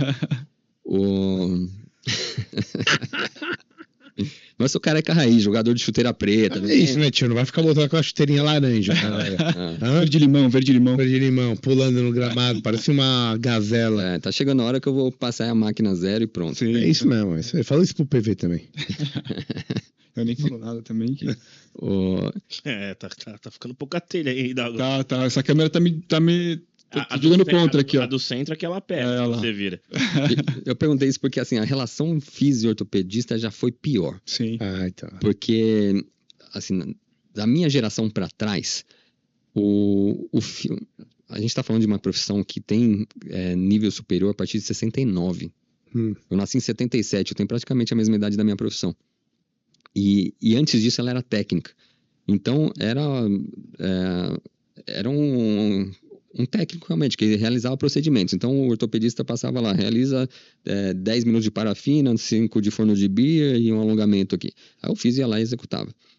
E essa dinâmica perdurou ali até a década de 90 muito forte, assim. Então costumava ter o pessoal um pouquinho mais velho que eu, assim, pô, ortopedista vem pedir para fazer isso aqui, eu não concordo. Então tinha essa rusga. Do ano 2000 e pouco para cá, acho que inverteu completamente. Assim, uma parceria realmente muito boa, especialmente se está num ambiente de equipe multidisciplinar. Então, dentro da Santa Casa, você com os fisios da Santa Casa. Sim. Não, e assim, aquela coisa, hoje em dia você tem muito conhecimento, né, de movimento, enfim. Eu, como ortopedista, a gente não é treinado, né, na residência de ortopedia, nem na faculdade de medicina, não tem conhecimento técnico de fisioterapia, entendeu? Inclusive, a gente como fazer o pedido de fisioterapia, é um negócio que você sempre tem uma discussão, porque é o que você falou, antigamente era meio que era prescrita a fisioterapia. Hoje em dia não, hoje em dia a gente orienta a procurar o fisioterapeuta, coloca ali, de repente, se é um pós-operatório cirúrgico, o que foi feito na cirurgia, tal, de repente alguma restrição ou outra que você, assim, pensando no que foi feito na cirurgia, acha que tenha que fazer. E, cara, quem executa, quem pensa é o fisioterapeuta, entendeu? Porque... Ele que pratica biomecânica junto com o cara. E quando tem um bom relacionamento... Cara, eu acho que o foco sempre é o paciente, cara. Quando tem um bom relacionamento, assim, por isso que, sei lá, o fisioterapeuta tem uma dúvida, me liga. Cara, posso fazer isso, posso fazer aquilo, que você acha que vai prejudicar por conta da cirurgia? Falou, não, cara, pode seguir seu protocolo aí, que eu acho que tá tudo bem, entendeu? E vice-versa, né? A gente liga, enfim. Eu acho que é importante isso daí, focando no paciente. Eu acho que no mundo em que eu vivo, hoje é essa relação muito boa, assim. E é isso. Cara, assim, só te cortando, tem uma situação também que às vezes o acesso, né, até o fisioterapeuta, isso inclusive conversando com outros fisioterapeutas, né, a gente tem uma amostra muito viciada, né, cara? A gente tá tipo em São Paulo, cara, assim, os profissionais com os quais a gente trabalha são profissionais que, assim, são bem formados, enfim, a gente tem uma relação boa e o conhecimento também, né, a gente percebe que eles têm. Agora, não é todo lugar desse Brasilzão afora aí que é assim, entendeu? Então, também tem essa questão, né? Não, eu ia falar isso. Você fez a sua formação na Santa Casa, HC, Unifesp, a gente tá numa bolha que, assim... ABC, são bons profissionais, então dá para confiar. Mas agora você está num serviço que você vai pedir uma físio que você não sabe quem é o físio que vai receber. E assim, a gente está... A média das escolas de físio no Brasil é muito fraca. Então. É muito fraca. Então a gente tem uma elite de físio muito boa, de nível mundial, mas a média não é essa. Então, que doideira, né, velho? Que paradoxo. Cara, mas eu acho que assim com tudo, né? Tudo. Com tudo. A gente vive numa bolha aqui, realmente, em termos de conhecimento aqui, eu tenho certeza. Uhum. A grande maioria não é bem formada. Não. Ó, eu dei aula há muito tempo numa faculdade na Zona Leste, que o número de vagas no primeiro ano era 200. Entrava 70. Ou seja, o cara assinou o nome corretamente, ele tá dentro. E quantos se formavam? Se formavam uns 20. Então. E assim, claramente, analfabetos funcionais, assim, eu tenho uns 5 ou 10 alunos que saíram de lá que são excelentes, que depois vieram fazer pós-graduação no HC, Santa Casa, são caras bons, mas tinha analfabeto funcional claramente, assim, do cara não conseguir ler um parágrafo. Isso é grave, né, cara? Mostra, na verdade, a infra, né? O basal, assim. Mas cara, é o que o Estado fez com a educação, né? A interferência, isso mostra a interferência estatal. Negativíssima, né? Mas é igual você pegar um programa mais médico, assim. Desculpe, mas olha o que aconteceu com a medicina, velho. Está acontecendo, mais ou menos o que aconteceu com a que demorou um pouco mais, né? E isso já aconteceu com direito. Sim, odonto. Porque você tá vendendo algo que ele é completamente inviável, né? Não tem como ele acontecer, né? Sim, sim. E é foda, porque tem uma galera que gasta uma grana pra fazer, sim, né? Porque tempo, investimento, dedicação. Investimento. Ou então pega um FIES da vida.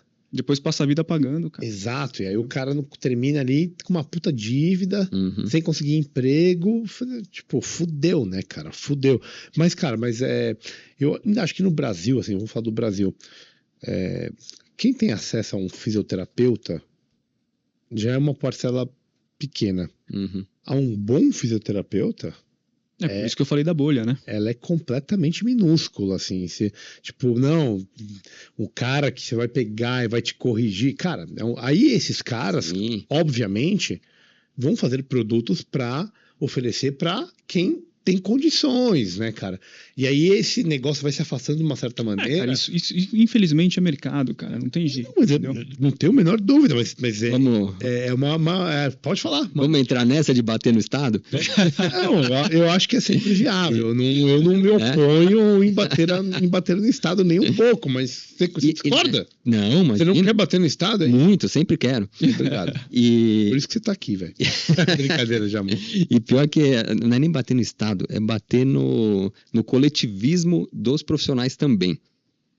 É isso.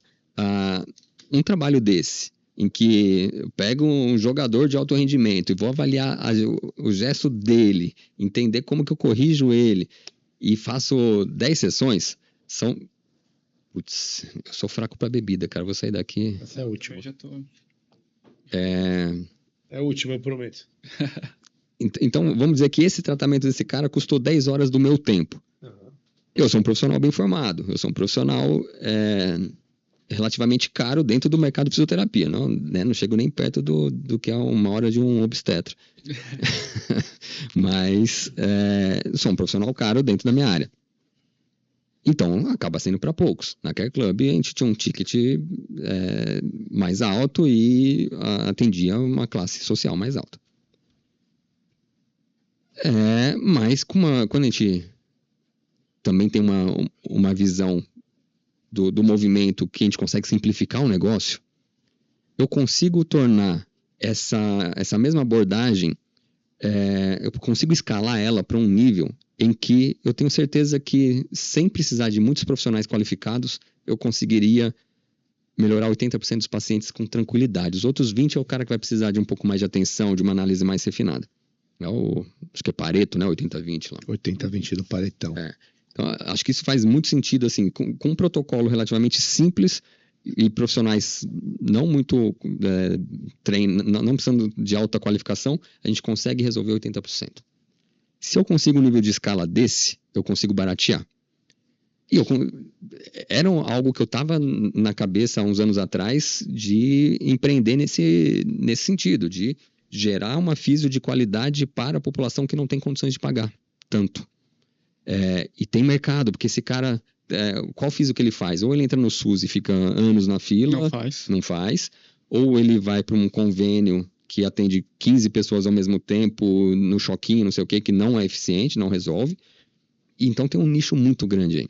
Eu poderia cobrar desse cara R$50 a sessão. Sabe o que o conselho de fisioterapia diz? Que eu não posso cobrar R$60 a sessão. Porque existe um tabelamento que o mínimo é 90. Então, mas isso é muito relativo, né? Porque daí o cara tem esse tabelamento, aí o cara vai lá e muitas vezes tem um contrato com um plano de saúde que paga menos do que isso. Paga. O SUS paga 20. Mas, então, não, 20 não. Era R$5. Então. É aí bizarro. não dá pra... Você vê que tem também um jogo político, Tem. Porque não tem sentido, né? Se você não pode cobrar a sua consulta particular, o seu tratamento, esse valor, por que pode fazer contratos, né, com outros? E aí, teve uma vez num grupo... Sindicato maldito, né? Uma vez num grupo de Facebook de, sei lá, Fisioterapia São Paulo, uma coisa assim. Tem que ser, né? É.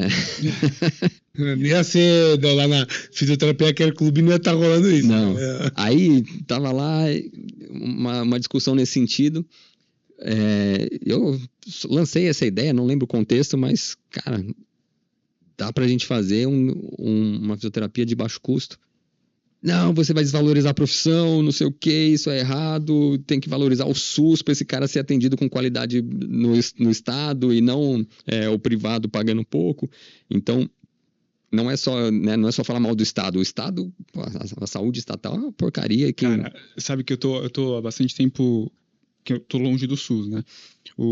Parei de atender no SUS há bastante tempo. Amém. Mas, cara, a gente fica sem ter uma noção. Bom, você tá no HC ainda, você vê mais do que eu, mas rede social, cara, é um negócio que me dá uma noção de onde a gente tá, assim, entendeu, cara? Infelizmente, você vê que as pessoas, cara, não têm acesso. Sim. Entendeu? Não tem acesso. E aí manda mensagem e tal. E não tem nem o que a gente fazer para ajudar, assim. Não tem, né? A distância e tal. Enfim, mas aí você percebe, mesmo longe, que a dificuldade do pessoal, cara. Entendeu? Às vezes com lesões que a gente considera relativamente simples, né? Que não conseguem tratar. Imagina a lesão complexa. Sim. Não, e não é só isso, né? Botando na bunda do SUS aí, que a gente tem que botar bastante. Cara, porque, assim, primeiro que tem um custo gigantesco, né? Vamos começar por aí, né? E aí a ineficiência, a corrupção mata tudo, né? Mas, cara, pra você poder fazer imagina quanto tempo demora pro cara fazer uma ressonância de joelho, por exemplo. Tudo bem, que aí você vai concordar comigo que ela é super indicada, né?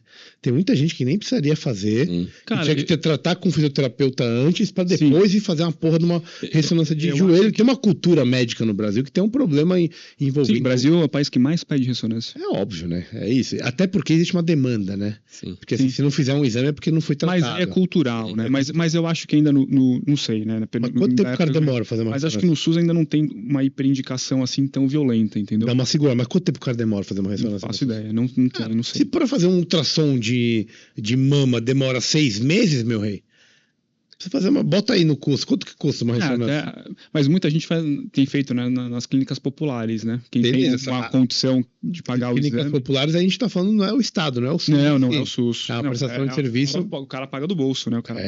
isso. Lá no HC a fila para ressonância é de ano. E aí se é um cara da neuro, por exemplo, tem um encaminhamento para fisioterapia neurológica. Aí o cara passa na frente, prioridade, né? Mas na fila da físio tem um monte de cara na mesma situação. Sim.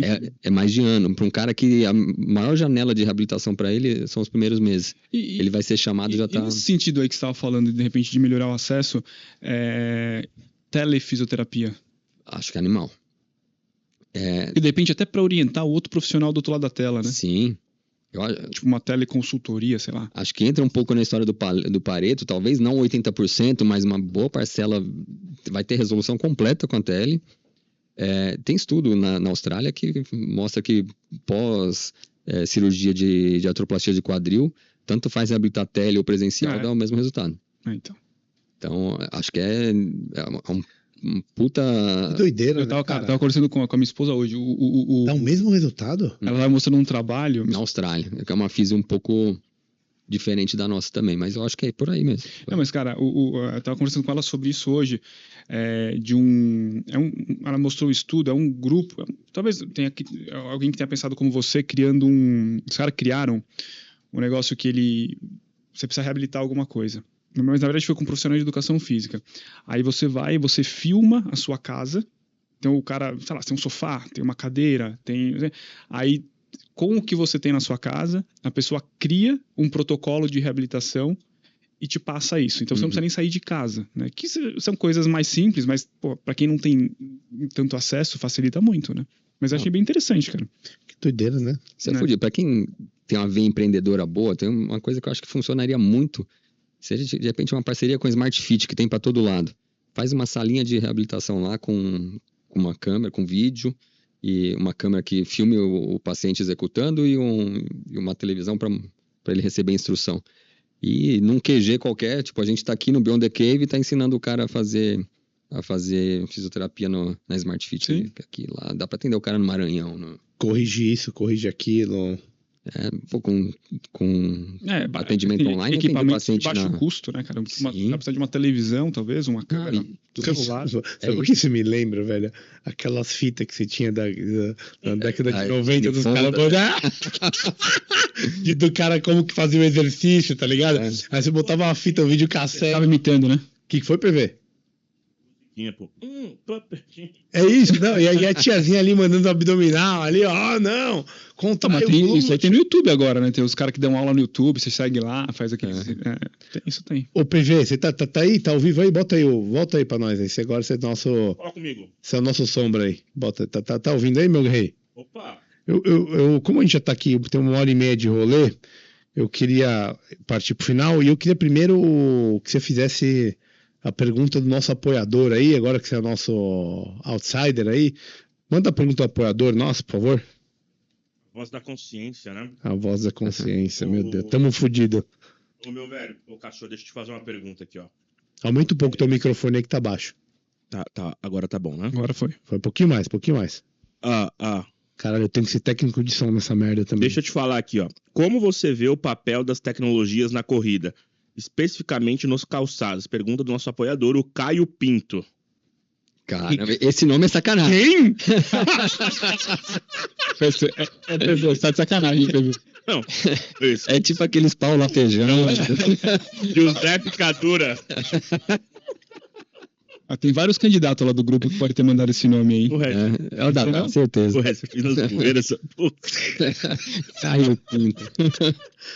Então, muito bom, PV. Responda o Caio. Como que é tecnologia na corrida? Repete aí, por favor, porque fudeu o rolê. Peraí. Acho que eu sabia que era zoeira essa porra. Como você vê o papel da tecnologia na corrida, especificamente nos calçados? Tá. É o que a gente comentou já um pouquinho sobre isso, né? Eu acho que teve uma reviravolta aí. Mas tem um bagulho de calçado que é foda, porque, cara, mudou muito, né? Os caras mudam. Tanto é que tem até uma ideia de quebra de recorde mundial de maratona devido ao calçado. Tem calçado proibido. É isso. Então, tipo roupa de natação, aquelas roupas. Eu acho que a pergunta é meio que nesse. Sim, eu quis abordar isso daí. Assim, a corrida é um esporte que o praticante ele se envolve demais, ele fica viciado, ele vira algo importante na vida dele. Então ele viaja para fazer prova. Essa galera de maratona, ele tira férias para fazer a maratona de Paris, aí ele faz a maratona e viaja, depois ele completa as férias lá. Se ele vai viajar para um determinado lugar e ver se tem uma prova lá para ele fazer. Então, é um público consumidor, eles consomem revista, consomem calçado, consomem roupa, consomem care club. Então, a gente pegou um nicho lá que a gente cresceu absurdamente, assim, foi de uma salinha desse tamanho aqui, uns 30 metros quadrados, para hoje, sei lá quantas unidades, de cada uma com 800 metros quadrados. Então, é um público que consome demais. Mas o que você vende para um corredor? Cara, vai vender camiseta, vai vender short, tênis. A indústria do calçado entrou muito forte nisso. E como existia um dogma de que o que machucava corredor era impacto, começaram a vender amortecimento. E aí essa coisa se retroalimentou, assim, né? Porque não é necessariamente o impacto que machuca, mas a indústria vendendo amortecimento reforçou com o impacto que machuca e cada vez mais. Então a Nike fez o Aero, a ASICS fez o Gel, e cada uma foi achando o seu modo de absorver impacto, e cada vez o tênis foi ficando mais tecnológico para absorver impacto. Até chegar num limite que o tênis estava tão caro e, na verdade, com tanto amortecimento que atrapalhava. Pensa correr na areia fofa da praia, você não rende. Não tem estabilidade. Não tem estabilidade e não tem reação do solo para propulsionar. Você empurra o chão na areia da praia. Você empurra o chão, ao invés do chão te empurrar para frente, o chão afunda. Né? Então, o calçado com amortecimento é a mesma coisa. O seu pé afunda no calçado ao invés de te jogar para frente. Então, chegou mais ou menos ali 2012, 14, por ali, começou a quebrar isso. Aí entrou o tênis minimalista, o pessoal pregando correr descalço. Então, a indústria do calçado teve que dar se reformular ali. E aí eles voltaram para menos detalhe no tênis, não precisa ser pé pronador, pé supinador, não sei o que, foi ficando algo mais simples, mas começaram a investir na placa de carbono. E a placa de carbono é um negócio que realmente te dá propulsão. É o que eles usam quem é amputado, né, que coloca prótese e tal, que pratica corrida. A famosa pegada de carbono. Não é bem isso. Jesus. Badunts. E aí, então agora os tênis têm essa propulsão a mais, a ponto de alguns modelos serem proibidos assim, em corridas para os profissionais, porque realmente é como se fosse doping. É igual o traje da natação. Então existe agora esse incremento que a tecnologia trouxe. Outras coisas que a tecnologia traz no mundo da corrida, principalmente os acessórios, né? Relógio. Hoje você pega um relógio igual o Garmin, ele disseca a corrida. Ele fala quantos passos você deu por minuto, qual o tempo de apoio, qual o tempo de voo, qual a frequência de passada. Se você pisou mais na perna direita ou na perna esquerda, qual a sua frequência cardíaca. Cara, eu acho interessante a questão do relógio, principalmente. O celular também, mas o relógio para estimular a atividade física. Uhum. Cara, isso eu acho um negócio muito legal, porque como... você consegue até se comparar com outras pessoas, tem aquela... Strava. Ele te estimula, né? Uhum. Ele te estimula. Você olha para lá e fala, não fiz minha atividade esportiva hoje, preciso fazer. Ele te avisa, né? Fala, tá na hora de levantar. Isso eu acho interessante, eu acho bem positivo do relógio. Mas por que os caras proibiram a porra do tênis? É doping, né? Como se aquele tem mais impulsão... Ele te dá realmente, comprovadamente ele te dá mas então não pode ter o tal do carbono. Tem algumas marcas que podem, aí eu não sei qual foi o critério que usaram para proibir umas, e acho que o da Nike estava proibido, não lembro. Mas acho que é de acordo com a quantidade de propulsão que ele te dá. Então alguns são proibidos, outros são liberados. E realmente isso é comprovado cientificamente, ele te dá um aumento de performance. Aí, uma última pergunta aí da minha parte, assim, Cara, maratona não é um negócio saudável, teoricamente, né? Assim, você vendo de fora, do ponto de vista de movimento, porque acho que também movimento demais em excesso também, às vezes ele pode ser prejudicial. Sim. Como que você enxerga isso? Aquela história, não sei se é J-shape, que fala curva lá, qual é o pior cenário? Sedentário. Ser sedentário é o pior cenário. Certo. Então, entre ser sedentário e ser maratonista, seja maratonista. A maioria das pessoas vai se dar bem numa distância ali entre 10, 21 quilômetros. É o que todo mundo fala, isso é confortável, isso é gostoso. Maratona já passa a ser algo que tem uma demanda maior. Mas assim, você está treinado e adaptado para aquilo, é saudável. O problema de hoje é que assim, o cara começa a correr hoje e já se inscreve para uma maratona, né, PV. 2 meses. Setembro. Não, PV, para correr uma meia em setembro, eu acho que é uma meta que assim é possível. Seria o mais indicado? Não. Mas dá para fazer. Dá para fazer. Dá para fazer, né? De forma mais se dedicando. Sim. E se servir como estímulo para ele realmente fazer e depois ser picado pelo bichinho e se tornar ativo, acho que é ótimo. Utilitaristamente vai ser viável. Sim. Né? É bom. É isso. Então, assim, isso é o que mais acontece. O cara, ele entra numa assessoria para fazer maratona. Então, ele é sedentário, ele é destreinado e quer fazer maratona. Então, se acelera o processo. Aí se torna mais inseguro. Mas se é um cara que progride, vai treinando cada vez mais, vai ganhando volume em provas menores, daqui a pouco ele resolve fazer uma maratona, ele já tem volume de corrida para isso, é seguro também, não é aquela coisa, maratona é prejudicial para a saúde. Não, se você estiver adaptado para isso, ela é bom para a sua saúde. Você acha que vale, né? Vale a pena, viu, PV? Vambora nessa aí, meu rei? Bora. Vem, PV. Pergunta pro... Tem mais pergunta alguma aí? pro... Não, eu fui pesquisar aqui. É engraçado, eu falo assim, só um negócio. É Cássio, né? Quem não teve um relógio? Cássio. Fala aí. Ó, eu coloquei aqui, e na verdade não existe uma marca em específico, mas tênis de corrida com mais de uma placa de carbono ou com altura de amortecimento acima de 40 milímetros podem sim ser proibidos em provas de elite. Aí o que acontece é que ao final da corrida, o árbitro vai validar o tênis do atleta e caso ele esteja irregular, ele vai mandar para a federação que cuida, a World Athletics, para avaliação, e aí os resultados ficam pendentes até que essa federação analise o tênis. Então, não é uma marca específica. Mas tem alguns aqui, viu, PV? Eu achei também um negócio. Eu vi Olímpicos de fila. Balance Fuel Cell. Mas eu acho que, na verdade, não é a marca, e sim o modelo que tem 40 milímetros ou 2 placas de carbono. Isso. 2 ou mais. Genial, muito bom. Cara, Muito bom. Gostei dessa intervenção, PVzito. com tanta cerveja, eu tô com vontade de ir no banheiro. A gente dá uma pausa agora? Não, a gente tá no final. Vamos fazer o seguinte. Eu queria que antes a gente ir pro pitch do livro, eu queria que você falasse do seu livro. Do seu livro. Pitch do meu livro. Isso. E aí a gente faz o pitch e aí vai todo mundo no banheiro junto. Mentira. Eu sou São Paulino. Então, é por isso que eu falei mentira, porra. Já me deu aquele... Em Busca da Corrida Ideal. Manda aí pra Cássio nós. Siqueira. Cara, esse livro eu trago...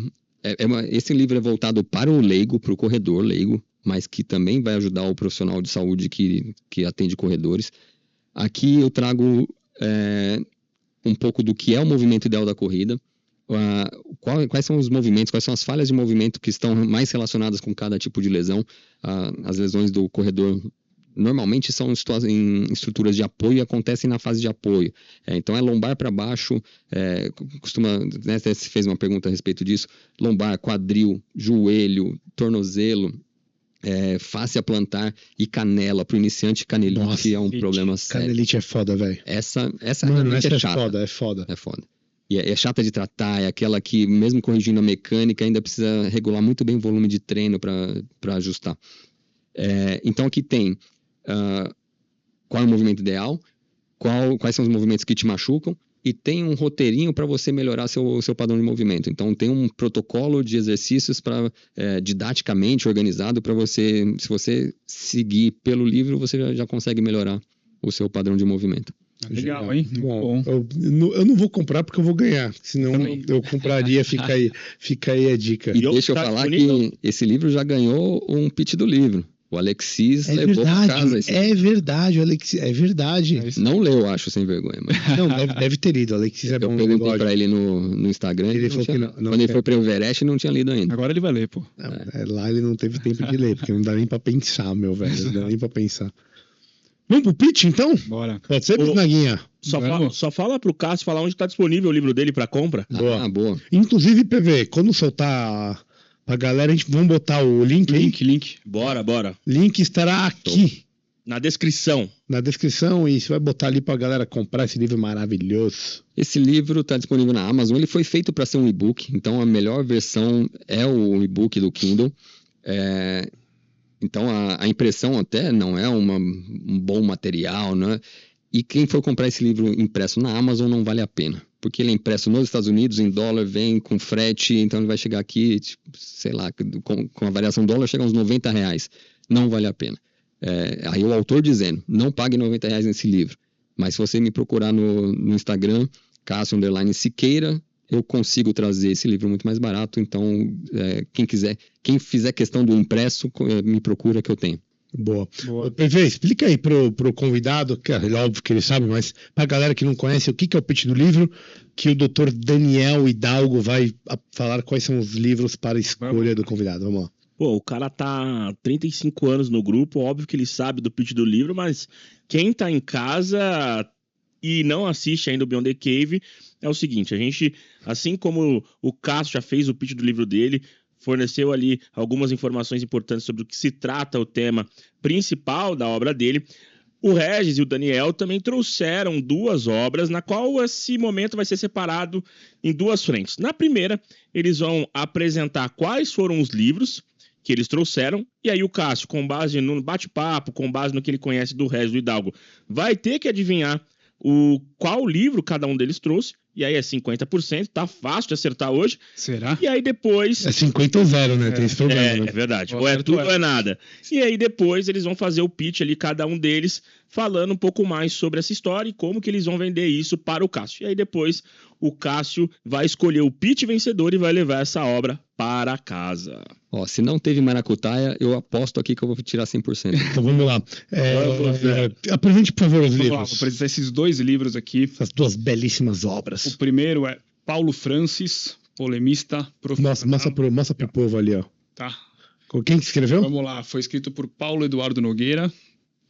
E o Paulo Francis, polemista profissional. Paulo Eduardo Nogueira, boa. Isso, o autor. Vamos lá. Segundo livro, O Homem Invisível. Cara, esse livro é muito bom. Eu acho bom de também. Chesterton. O Homem Invisível. J.K. Chesterton. Gilbert Keith Chesterton. A história do padre. Não, o Padre Brown é o... Bom, não vou falar mais nada. Vamos lá, e aí? Cara, quem trouxe qual livro, meu amigo? Vamos lá. Eu disse que eu ia acertar 100%, mas eu errei. Eu tava pensando que era outra coisa. Esse do O Homem Invisível participou do pitch pro cara da minissérie de Roma. Esse não. Não? Não. O Homem Invisível? Não, porque eu ganhei Ministério de Roma. E não foi esse livro, por tentar que ele não tá comigo mais. Participou sim, eu que fiz o pitch dele. Eu fiz o pitch desse livro. Você fez? Não foi? Foi. É sério? No segundo episódio foi eu, você e o Dadá. Falta 5 minutos pra eu terminar de ver. Eu não vi quem ganhou, mas esse livro tava. Então foi você que fez o PV. Fui eu. Então mas tem maracutaia, porque o livro já devia estar aí. Pô, você não me falou isso antes de começar? Eu não tinha visto, pô. Eu acho que vai na ordem aqui. O Regis com o Homem Invisível. Eu? O Hidalgo com o Paulo Francis. Certeza? Será? Certeza. Quer mudar? Não. Não? Então tá bom. Mas assim, uma coisa não significa nada, tá? Pode ser que o livro também do Hidalgo estivesse aqui, então... Tá bom. Você tem certeza disso? Tem. Acertou. É isso. Mas Foi bem demais. Na verdade, esse livro é meu. Você usou ele na mandracaria, né, PV? Eu tomei... Filha da puta. Eu dei uma de Guilherme Boulos e tomei posse dele. Então vamos lá. Você começa ou eu começo? PV, quem começa? Cara, vamos do Hidalgo, já Bora. que ele é a visita. Tá bom, bora. Cara, esse livro aqui, o Paulo Francis foi um jornalista, né? E um jornalista que era, na verdade, uma biografia, conta a história dele. E o cara era polêmico, era sarcástico e tal. E ele tem um negócio interessante, porque ele, na época da ditadura tal, ele era um cara da esquerda, defendia a esquerda, tipo, com unhas e dentes, e sempre trabalhou em vários, até coloquei aqui os veículos de comunicação que ele trabalhou, Jornal do Brasil, Folha de São Paulo, Globo, enfim, TV Globo. E só que depois ele mudou, entendeu? Conforme foi passando o tempo, ele mudou, e aí começou a meter o pau na esquerda. Então é um livro legal. Opa! Meteu o quê? Fala mal da esquerda. Tá bom. Então, cara, é legal, mostra esse contraste, tá, da cabeça dele. Ele trabalhou até morrer, o cara, ele trabalhava acho que na Globo, quando ele morreu, enfim, sei lá. Ele tinha um programa e, cara, é interessante, ele mostra esse contraste, né, esse aqui falou que tá curtindo mais política agora. Eu acho que, cara, é um bom livro para você ver esse contraste realmente de esquerda a direita, a cabeça do cara, por que mudou. Não fala muito bem por quê, mas tentar entender o porquê que mudou. Vai lá, Reginho. Foi? Acabou? É isso aí. É esse pitch aí. Vai lá, quero ver você agora. Tô brincando.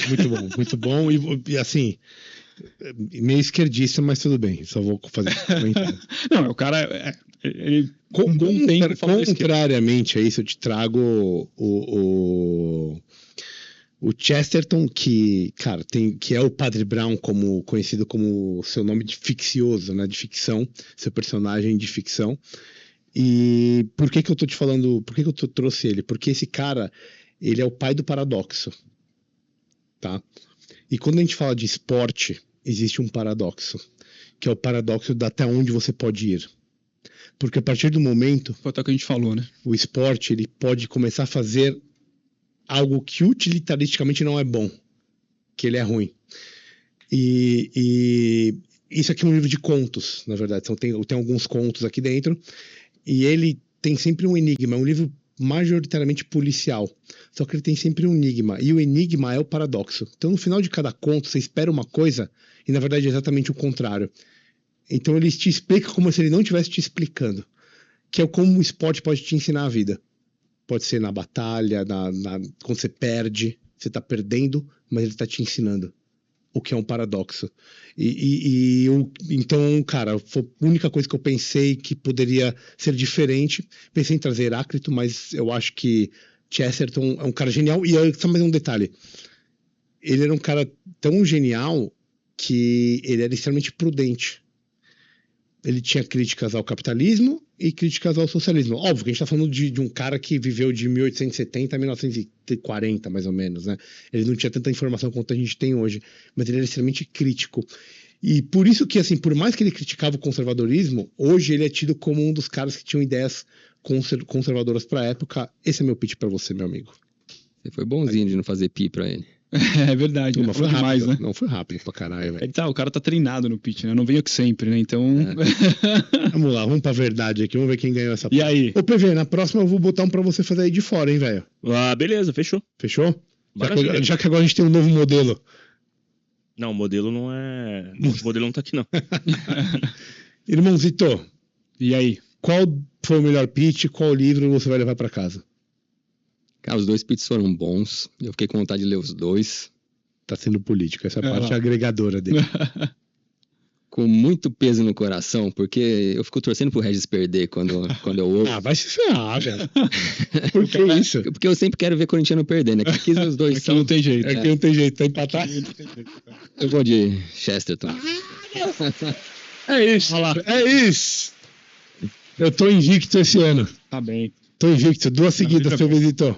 E só vou te falar, acabei de vender o livro que você não vendeu, meu rei. Pega essa, garotinho. Cassiano. Não foi legal, não. Primeira coisa, obrigado, né? Sensacional, não só por isso, né? A gente troca uma ideia de várias coisas aí. E puta prazer te receber. Você é um dos caras que veio lá do Tapa, né? Uhum. Inicialmente, que eu adoro os caras também, então mais prazer ainda por isso. Obrigado pelo bate-papo. Acho que foi bem legal, a gente falou de coisas diferentes, né? Variou da neurologia até questões específicas de tênis e de dores que todo mundo enfrenta. Então foi muito, muito, muito bacana. Parabéns, cara. Divulga aí suas redes, cara, seu trampo. Você já falou do livro. Galera, eu vou ganhar, mas recomendo, vão atrás, né? Não li ainda, irei ler, pode ter certeza. E obrigado, irmão, é isso, obrigado mesmo. Cara, foi de verdade uma honra.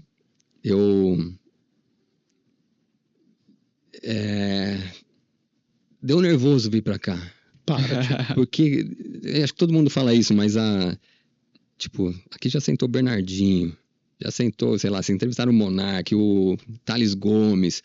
E aí, eu falei, cara, bateu aquela síndrome do impostor. Eu falei, cara, o que eu vou fazer lá? Lara Nesteruk, como é? Lara Nesteruk. PV. Então, realmente, uma honra, foi um prazer participar. Sou fã de carteirinha do Beyond the Cave, assisti acho que todos os episódios, faço parte do grupo do Apoia-se. E é isso, obrigado por ter pensado em mim, tamo junto. Que é isso? Redes. Não sou muito de redes, mas o que eu mais uso é Instagram, Cássio_Siqueira. Lá você consegue falar comigo, caso queira o livro também. E também quem se interessar pelo assunto de Movimento em Foco, tem muito conteúdo legal lá. É isso. Obrigado, Idi. Valeu, meu rei. Tamo junto. Valeu por mais uma presença aí. Já quantos são? Uma meia dúzia já, né? Não que eu participei assim em todos, mas junto com vocês, acho que até mais, né? É mais, né? É isso. Obrigado. PVzito, algum recado pra galera? O que eles têm que fazer? Porra, básico, né? Já chegou até aqui. Vamos lançar um desafio agora? Ah, não, velho. Quem assistiu o episódio completo vai comentar aqui embaixo movimento. Então a palavra é movimento. Movimento é a palavra. E aí, a gente vai sortear alguma coisa? Vamos começar a ver se vai ter engajamento. Depois a gente sorteia, né? Beleza, vai ganhar uma camiseta, então. Isso, a gente vai sortear com os comentários uma camiseta, é isso. Boa. Mas a gente só vai saber depois, então não conta pra ninguém que é segredo. É isso aí. Fechou? Galera, obrigado, valeu. Valeu, Cassião, valeu, Id. Boa. Até a próxima semana, PV arrombado! Valeu. Tchau!